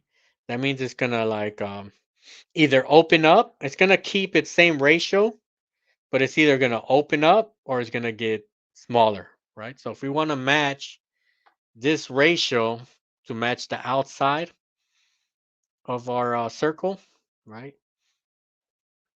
Right here, we could just use a simple offset. Most software machines have a simple offset. Of course, you could go more complicated where this one has outlines and offsets. All right. We're going to go simple offset. It's going to tell you, hey, how much of spacing do you want to open up? All right. Um, so if we go measure this, measure, bam, 8.1. All right, bam. Let's see if that works. Spacing, I want to go 8.1. All right, bam. One offset. Yep. Stinking. Bam. It'll put it right there, right? Fairly close. All right, fairly close. I asked for a run stitch, but I could have put a sand stitch, right? So it matched it. Bam. Let's see if it matched it. Oh, it matched it on this side here. All right. But you kind of see what I'm talking about there. But if it didn't match it perfectly, you could just make it where it kind of reaches that center. So you see the center line there. And then if you still want to fix it up even more, you could just grab the nodes. Okay. But simple offsets. All right. Very useful for borders and just different types of scenarios. All right. Bam. So if we had to do that, hit that one. All right. Let's go to the next one. Offset border. Border. Okay. So my next one, number 21, is the border. Okay. So now that we got the offset border, now we can control our border here. Okay, so same thing with the column C. We could adjust the size. So here, 2.9 millimeters. Sometimes we want to go with a 4, right? We want to go 4. We want to go a little bigger. We control that. All right.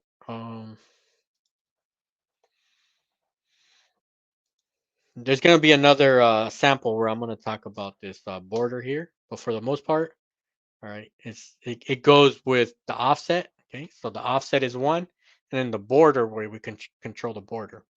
All right, this is a good one here. All right, number 22 is cap corners. All right, cap corners. Let's see. Oh yeah, I have a sample here that I want to show you guys. All right, let's talk about this border here. Let's quickly digitize this one. All right, bam. Hold on. Let's connect that. Make it black. Remove underlay. And I want it to be, yep, sand stitch. All right. Um, see how fast we could do this one. All right, we're gonna do this border, this blue part, the border. It's gonna come out black, but it's the blue part that I'm doing. Okay.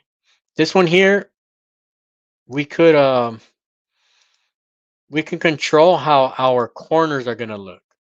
Okay. Sometimes when we're making borders, our corners, especially if we're dealing with some very steep corners, um, we want it to have a little bit more of a nicer look,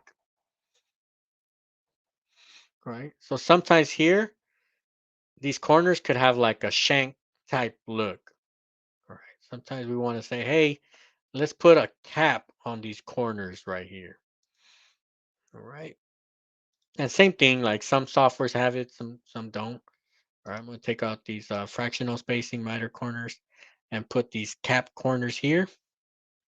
Okay, you can control at what angle you want it. We just put 60 for right now. All right, so some of them did it here. Let me change the size. All right, let's go with a. If we go like a smaller one, they'll all have it. Oh, 3, 4. Let's go 4. Oops.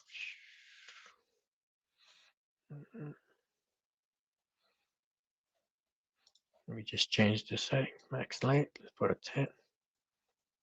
All right. So this is what we're talking about, cap corner. There's certain situations where you want this as your corner. All right. Not saying that we need it right now. I just want to show you as an example here. All right.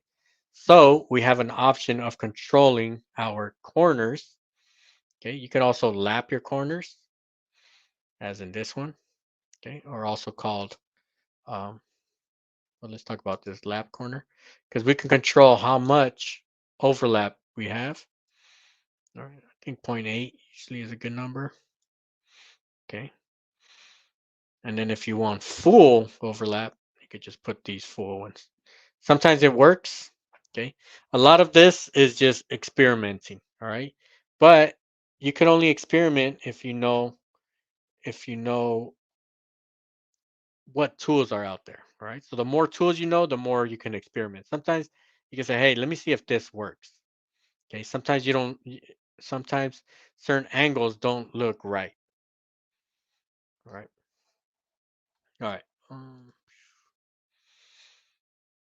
All right. Let's go to the next one. Okay. Uh, little branching, knock down, tap down, net stitch. All right. So I already know we're familiar, right? A lot of us, especially if you do beanies, you're familiar with the knockdown stitch, right? You've also heard it as the tap down stitch. There's other names, all right, for the knockdown stitch. Actually, we could do it here. All right. So here, let's say we're doing this on a beanie, right? Let's say we're doing this on a beanie. Let's duplicate this, turn it into a fill stitch, blue, bang. All right, let's just make it look like this right now. Okay, let's say we're putting this on a beanie. All right, we want to make a knockdown stitch. A knockdown stitch, right? Some people complicate it. Okay, it's not. It's the more simple you make it, the easier it is to understand. So let's say we want to create an offset. Let's create an offset. How much of an offset do we need? Let's say 1 millimeter, actually 2 millimeters of an offset, right? Bam. Let it think. Okay, it just made this. It just traced our image right here. What a knockdown stitch is, we want to make like a net, right? Let's hide this, right? We want to turn this into a net. So it's really just fancy way of saying fill stitch, tatami stitch, and let's open up the spacing. So let's put this as a 6, right? And then let's clean it up. Let's make it look nice and pretty. So um, H. Sometimes run stitches. Okay, if you're doing a knockdown stitch on a beanie, sometimes these run stitches they're not gonna play a role, right? It's no big deal. If you wanted to make it look real pretty, you could put it as a trapunto, right? So right now it's showing 621 stitches. Trapunto is gonna increase the stitch count. So let's see how much it increases it. Oh, actually it went down. All right, that's cool. Usually it brings it up. Okay. So now you can see how clean that knockdown stitch is. Okay. 550. Um, if you need more knockdown stitch, let's say you're having small, fine letters on a beanie or on a towel or anything um, that's plush, right? If you need more, two ways you can either add a underlay, right? You can either add underlay, Tommy, 130, 135.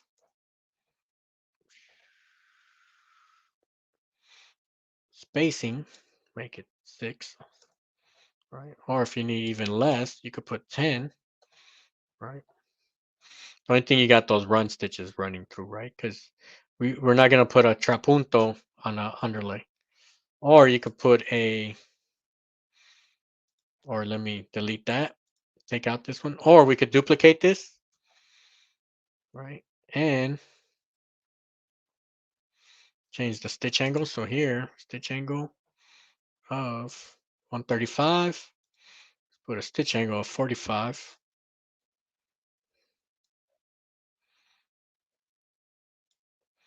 And now we got like a perfect crisscross right here. All right.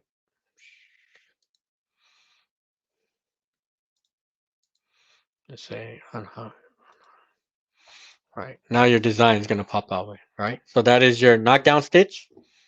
Okay. Useful for um, plush items. Okay. You always want to match your knockdown stitch with the color of your fabric. So if you have a black beanie, of course you're going to use black thread. Okay. Same thing with towels.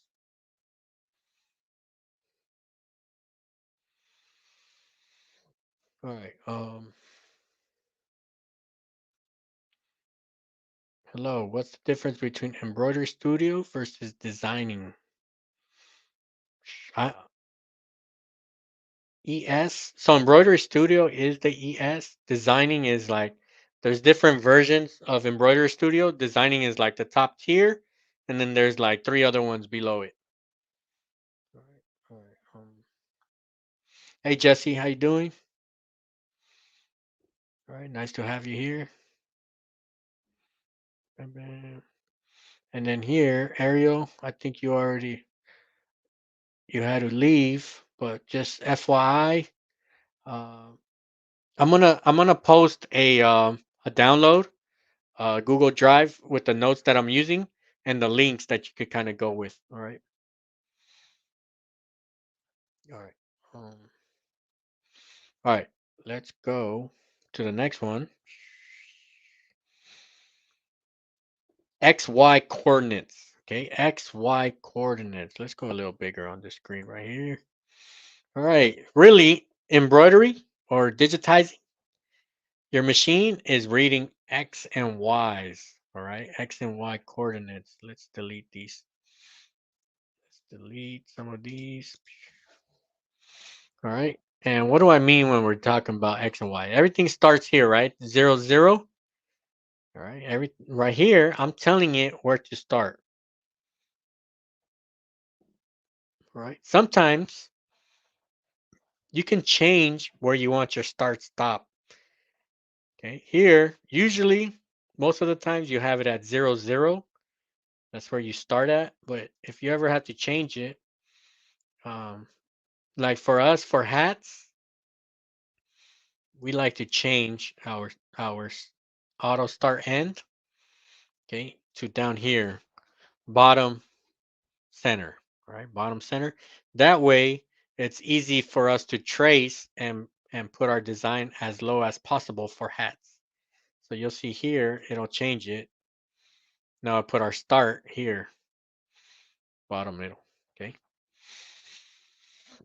Sometimes, so let's Control Z, bring it back to normal. Sometimes you want to just have, you want to auto and select exactly where you want to put. So right here, digitize start endpoint. Okay, digitize. Once I push OK, it's gonna ask me, okay, where do you want to start? So push bam, bottom left it says enter auto and start. Let's say I want to start at this corner right here, right? For some reason, you never know. There's like something on the garment that I know I want to start here. All right. Certain designs, certain garments require this type of information. So if I put it, click it here, right? Now this is my start zone. So when I trace, when I when I put it on the machine and I trace, it's gonna start here as the middle or the beginning part, right? So like I said, we use it a lot for hats, right? Because we put it on the bottom center, just so it's easy for us to quickly center our hats to be as low on the brim as possible. Okay. Another thing on X's and Y's here on Wilcom, I could actually pull up the actual information. All right, stitch list. This one. Hold on. Thought it was a. Oops. Hold on. Let me shift here because I might have to use all my memory for my computer. It's my computer's thinking right now. Yeah, see, shut down. Usually when it gives me that error. It didn't like that I clicked on that selection there. Okay. All right, let me pull it up real quick. All right, let's go to the next one. All right, because now we're gonna talk about some other ones. Um, what number are we on? 25. All right, we're almost there. All right, I want to thank everybody that's been. I already knew when I came up with the number 33. Must know embroidery terms. All right, I already knew it was gonna be a long one. All right. Um, But like I said, I'm gonna put them down. I'm gonna put down the Google Drive sheet there, so you can kind of continue and even maybe even add some of your stuff that you've seen. All right, don't load. Oh yeah, I didn't like that. Okay. Let me add this image again. All right, sorry about that. Computers. There's certain settings that I already know my computer doesn't like. Stitch list. All right. Yeah, I'm not gonna push that one anymore. All right. But what that one does, if you do have Wilcom, the stitch list, it will show you exactly where that needle is coming down. So the X, Y coordinate, it'll tell you, hey, the first one you start at 0, 0, 0, and then it tells you where it's moving according to the frame. All right. All right. Let's go to the next one. This one's kind of 25 and 26, kind of deals. Actually, 25 deals. Actually, both of these, 25, 26. Okay, they kind of like hand in hand together. All right, one affects the other one, or one can be seen like the other one. All right, that is, so this is like a 2-for-1, 25, 26. It's fractional spacing and short stitches. So most of us are familiar with short stitches. Uh, Fractional spaces, you'll see it every now and then. All right, let's bring this up back. Okay. Short stitches is your way of avoiding thread breaks, all right? I don't know if there's certain, like, especially with 3D Puff, there's certain designs that I already know if we don't control, it happens a lot during corners, right? So let's put like this corner right here, okay? Just as a random sample. Okay, bang. Let's go this blue here. And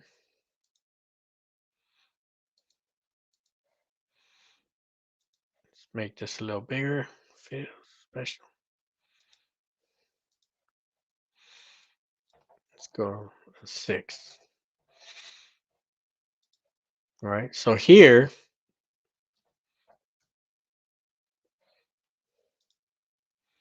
take out this underlay so you can see it. All right. So you can see here our short stitches are turned on. Okay. Because you could tell, you see how um, if I remove it, let's remove these short stitches here. Fractional spacing, short stitches.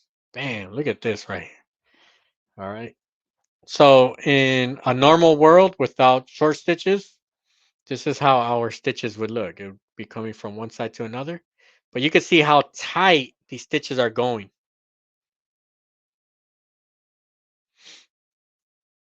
All right. See how as soon as we get closer to this corner, so out here we're a little wide. Okay. As soon as we get to this corner, right? It's starting to get real tight. And anytime we have our stitches real tight to each other, we have possibility of needle breaks, thread breaks, all sorts of crazy stuff happening. So usually by default, the settings is on for short stitches. All right. So when you see it, bam, look at what it did.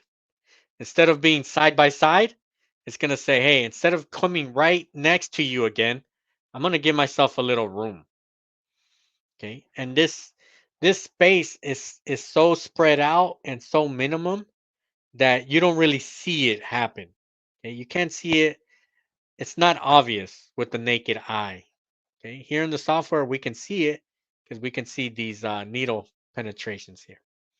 All right. So if you get certain thread breaks, needle breaks in certain areas, and it's on a sharp corner, most likely check out your short stitches. All right.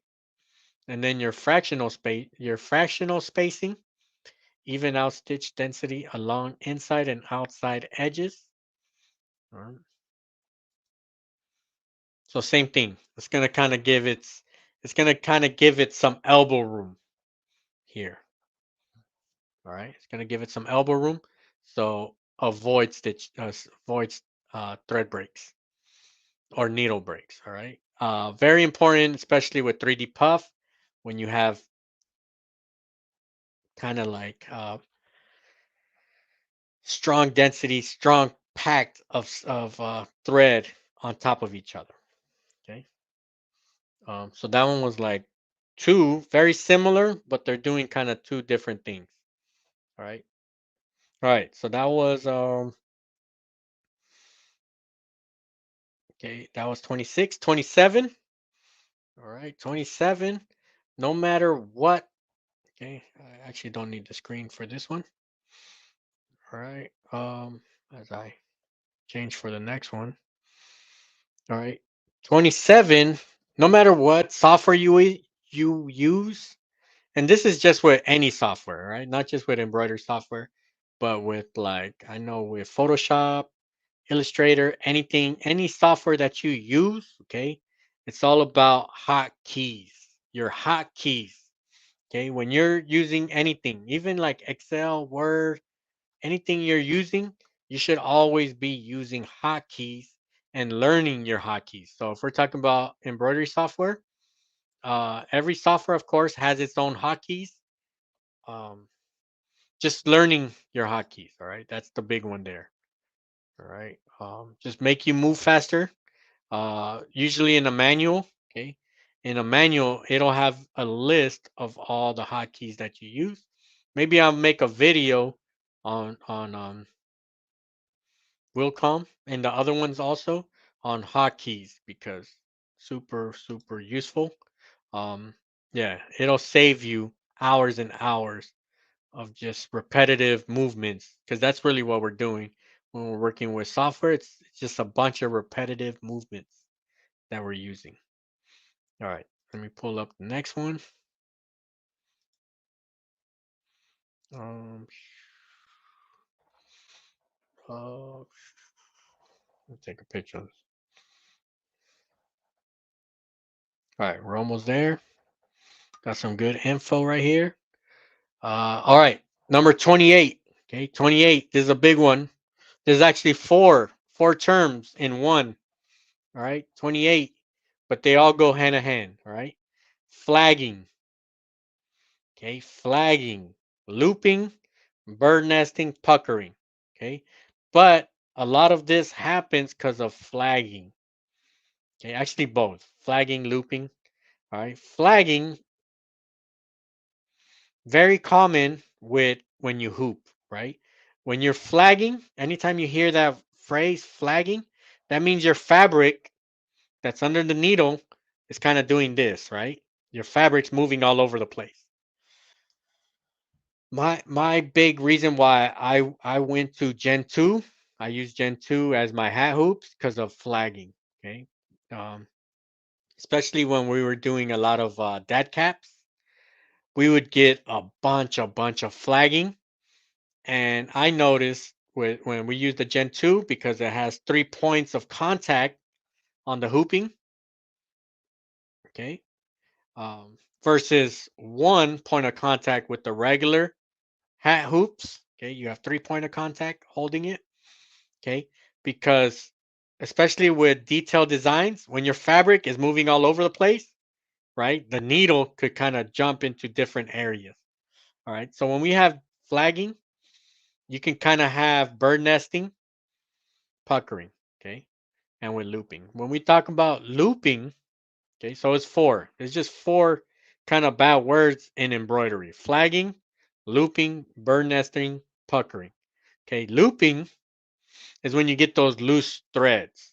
Anytime you see loose threads, just think of I have a tension issue. Something's wrong with my tension. Okay. That's when we got to take a step back and we got to check that thread path. We got to check our tension. Bird nesting. Okay. Bird nesting, obviously something's going on with our bobbin. All right. Our needle is not connecting with our bobbin. And you know that when you have issues with your bobbin, there's been times where I put the bobbin wrong way. There's been time where I forgot to put in a bobbin, all right? Believe it or not, all right? Believe it or not, I've done every rookie mistake you can ever think of, okay? You'll see how fast thread is going to pack into your needle plate, and you're going to have like the worst bird nest in the history, right? You learn quick when you make that one mistake, okay? And then puckering, right? Same thing with puckering. It can be right. Let's say you have everything perfect. You have all your correct stabilizer, your correct digitizing. Okay, puckering would be a hooping situation, right? Either you hooped it too tight.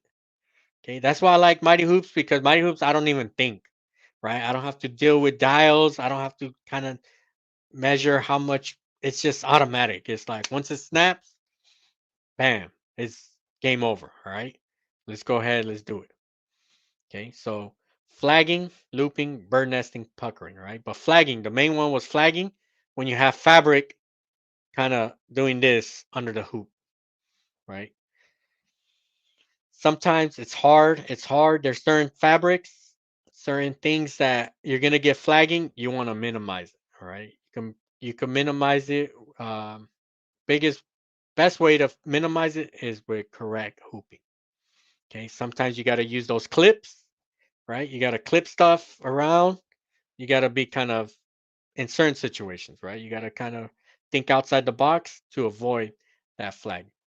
All right, 29. All right, we have 1, 2, 3, 4, 5 left. All right, let's do this one quick. Number 21, 29 on the must know embroidery terms is this is also a 3-4-1 because it's kind of goes together. All right, these are your tension, specifically your I test, your Fox test, and your H test. All right, so let's go to the software and let me show you real quick what I mean. So usually we're all familiar with the eye test to check our tension, okay? But there are other ones, okay? Let me just do a quick eye. You could use the letter I, that'll work, or you could just do this one. Okay, you could use this one, the old-fashioned one, where you just, right, copy, right, right, your old-fashioned eye test, okay? But we also have the Fox. I'll tell you why the Fox one's very popular. Okay. Of course, we just want a regular box. Block 2. Bam. Let's go. Let's go. Create text. Oh, let me show you. All right. Fox test. Reason why Fox test is as good, because this word here, you could see how you get different angles, right? You have the F. You're going from left to right, and then the shifts from top to bottom. And then this O, you have all the different angles coming here. So you're actually testing all your angles here. And similar with your X, right? You got like a nice thing here. All right. And then the H test, right? You got the H test that people like. All right. H test, kind of the same thing. You're going from left to right, and then you have this middle one that kind of goes from top to bottom. All right. That's why I like it. If I were to do the H test, really, I would remove that right part of the leg. Just remove this leg here. I'll just do it like this. Okay. If anything, you could probably extend this a little bit, right? If you really want to. I think a good one would be the letter D. Okay. Let's see. Let's see the letter D, right? Because look, you have left to right and you got the different angles here. And then what you could probably do, right? You could just duplicate it and then mirror it, right? Probably do it something like this, right? If you had to, right? But there's different ways of checking your tension, all right? Of course, I got videos on tensions, all right? It's actually, I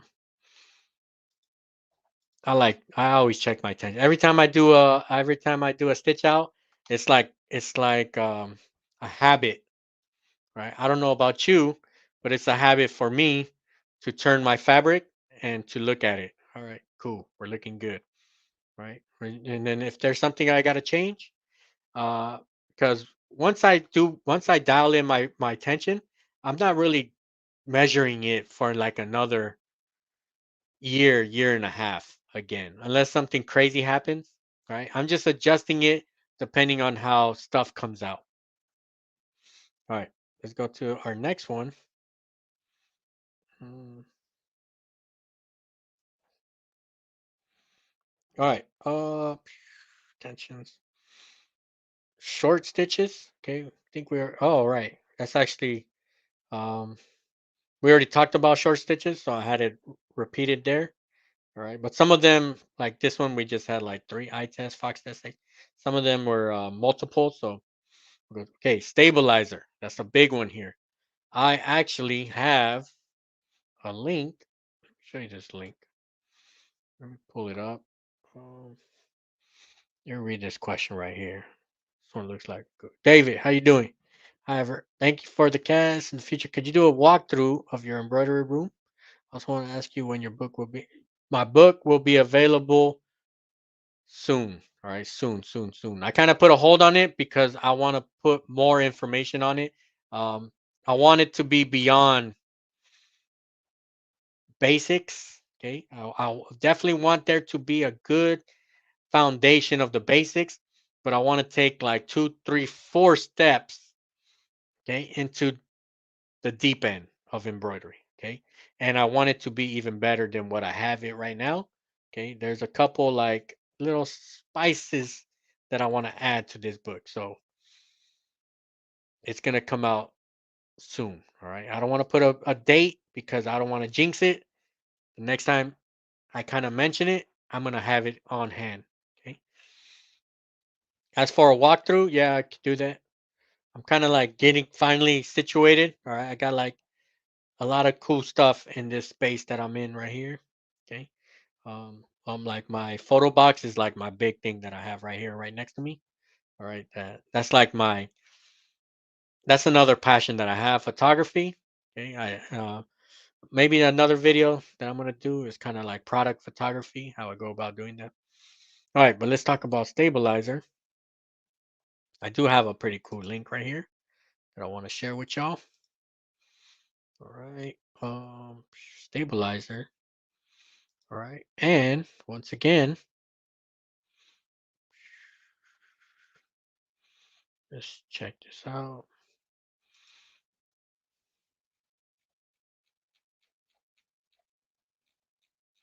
All right. Pull it up. Bam, right here. All right, of course, good old fashioned AllStitch. All right. Machine embroidery stabilizer selection guide. What stabilizer to use? All right. This is, of course, one of the frequently asked questions that I get every week. What stabilizer should I use? All right. So here on AllStitch, it has a list of all the cutaways, tearaways, specialty that they have, and then they'll have the item. Okay, depending what you want. So if you want caps, baseball, they tell you, hey, use this one. CS, see what's CSA 300. Um, Cap stitch. Yep, that's the one I use. Okay. Um, yep, I use this one here. And then I like the super long ones, 4x12.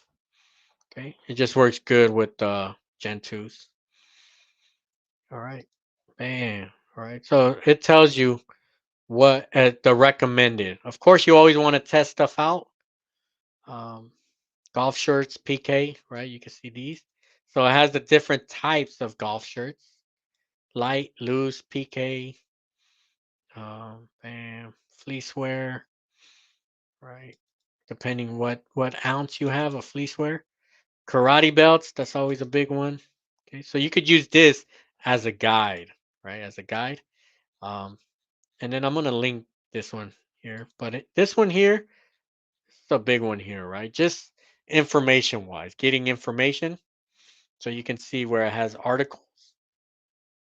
Okay, a lot of good articles, just information on stuff you need to know. Right.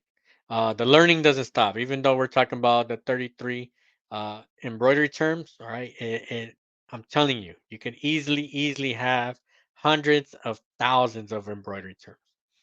All right, next one, topping. All right, topping. So same thing here. Um, I'm not a fan of topping, but toppings is always a big one. All right. There's solvay toppings, wash away toppings. All right. Here, toppings. Okay. The way I get around topping is by using a knockdown stitch. Okay. But I know toppings are very popular. If you're gonna use the 5.5 Mighty Hoop, then maybe you would use the 8x8 solvay water roll soluble. All right. All right. Cool. And then I do got links here too. Let me see. Yeah, I got links of what I'm using. And then number 33. So let's get to the last one, right? All right, so we made it to 33, right? I know it's pretty late, especially on the East Coast. I do appreciate everybody, right? That's here. Even if, right, even if you're kind of half asleep or whatever, it's always available on the replay, okay? But these are like information, even though I did give like a quick brief on some of this stuff, it's good, okay? Especially when you get the Google Drive link to print it out and continue going deeper into this information, all right? To the point where let's say for example, water soluble, like the difference between every possible specific um, combination of different selections. All right. All right. The learning don't stop. Okay. Learning definitely doesn't stop.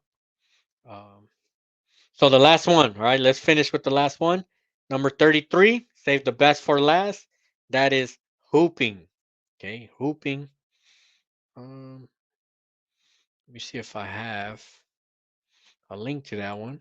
Okay. There's so many links to good links too on hooping.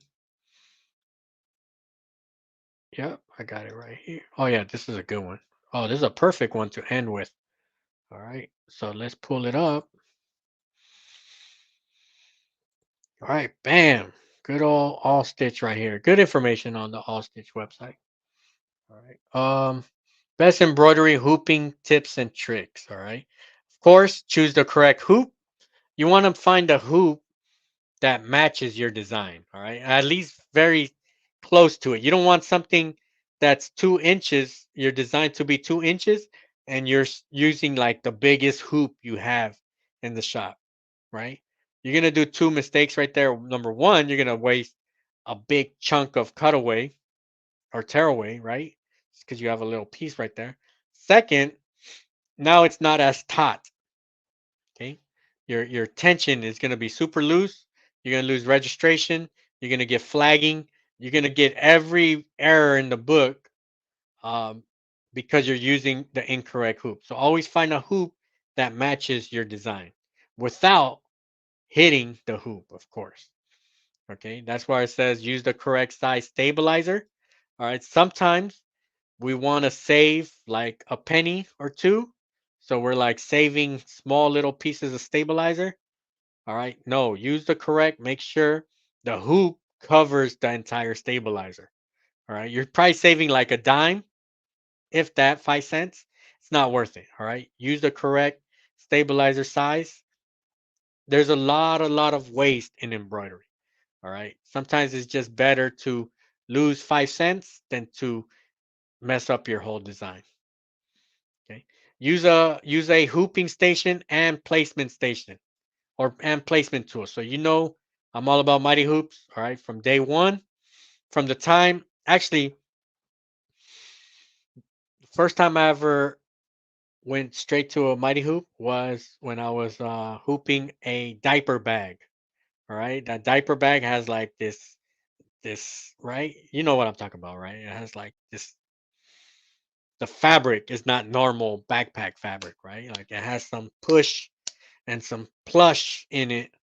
And I tried to use the regular hoops, and it was like the biggest complete fail in the history of my embroidery career. All right. And it was a super expensive diaper bag that was given to me by somebody. And it was a complete fail when the hoop was just falling apart. Okay. And I was like, nope, never again. Right. From that day on, I was all team Mighty Hoop. Right. So you do have hooping stations. Okay. Especially for polos, no thinking involved. All right. You just put that polo shirt there, bam, bam, click, let's go. All right. So let's go bigger on this one. Sorry about that. Don't stretch your material. Right. So everything should be naturally taut. Okay. So here it says you hear that word a lot in embroidery. You want to create a taut tambourine like surface. All right. This one here, I don't really use a lot. I know people do this a lot and it works for them.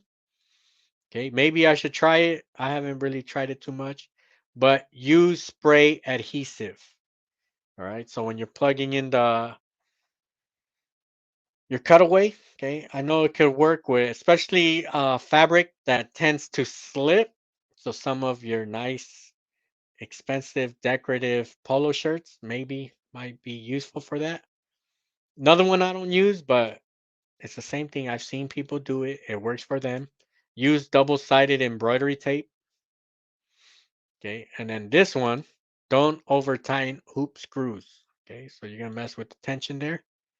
All right. I don't know about these screws because I don't mess with those um, regular hoops that we have, right? So good information right there. Machine embroidery. So yeah. So on this link that I'm gonna post later, all right. Um, you'll see that there. All right. So that was 33 right there. All right. Good information today. Like I said, the information, the learning, it never ends. All right. Bam. Let me see. See if we're still good here. All right. All right. Yep. All right. Big news for next week. All right. So next week, what number is this? This is episode 6. Episode 7 for next week. All right. I am gonna be working next week, but I will still have a class available Monday, 5 p.m. East 5 p.m. Pacific, 8 p.m. Hold on, let me do this. Monday, 5 p.m. Pacific, 8 p.m. Eastern. Okay, there's still going to be a class. It's going to be a pre-recorded class. So I'm actually going to start recording it on Thursday. It's probably going to take me 3 or 4 days to record this one. Okay, this is going to be a big class. What it is small text on hats. Okay, small text and hats. The big thing about this class, next week's class, I'm actually going to have the Rikoma and the Tajima, right, side by side, and then we'll kind of see the difference in small text. Okay, I th- since I got the Tajima, right, I get a lot of direct messages saying, "Hey, make a video on the difference between Tajima, Rikoma, right? They're literally neighbors. I got a Rikoma that just does hats, and my Tajima just does hats. All right, I have both of them dialed in, thread, tension, needles, all specifically for hats. We're gonna go into small text because if we just do regular text, right, that's easy. Okay, we're gonna kind of crank it up a bit next week, and I'm gonna be like on mad scientist mode, testing and kind of getting into the details of stuff. All right. So next week, pre-recorded class, we're still gonna have a class. It's gonna be same time, just like a normal Monday. All right. Um, I do appreciate everybody here on the live. All right. Uh, if you made it this far, right, especially on the replay, right, hit that like. Let YouTube know that we are in the house every Monday. Okay. If you have any questions, any recommendations, if you have um, a lot of the videos that I make is because somebody sent me a message and I was like, hey, you know what? That's an excellent question. Let me make a video out of it. All right. Actually, most of my videos become videos because of questions. All right. So I do appreciate that. All right. MBN, can't wait. Small text is still hard for me. We're gonna tackle. We're gonna tackle small text. All right. I'm excited for it because I already wrote down like ideas, things that I want to do to kind of push the limit. I don't just want to make like a normal little thing. Yeah, we're gonna go all out. All right, Marlaws Square. Appreciate that. All right. Thank you, everybody. See you on the next one. Peace out, everybody.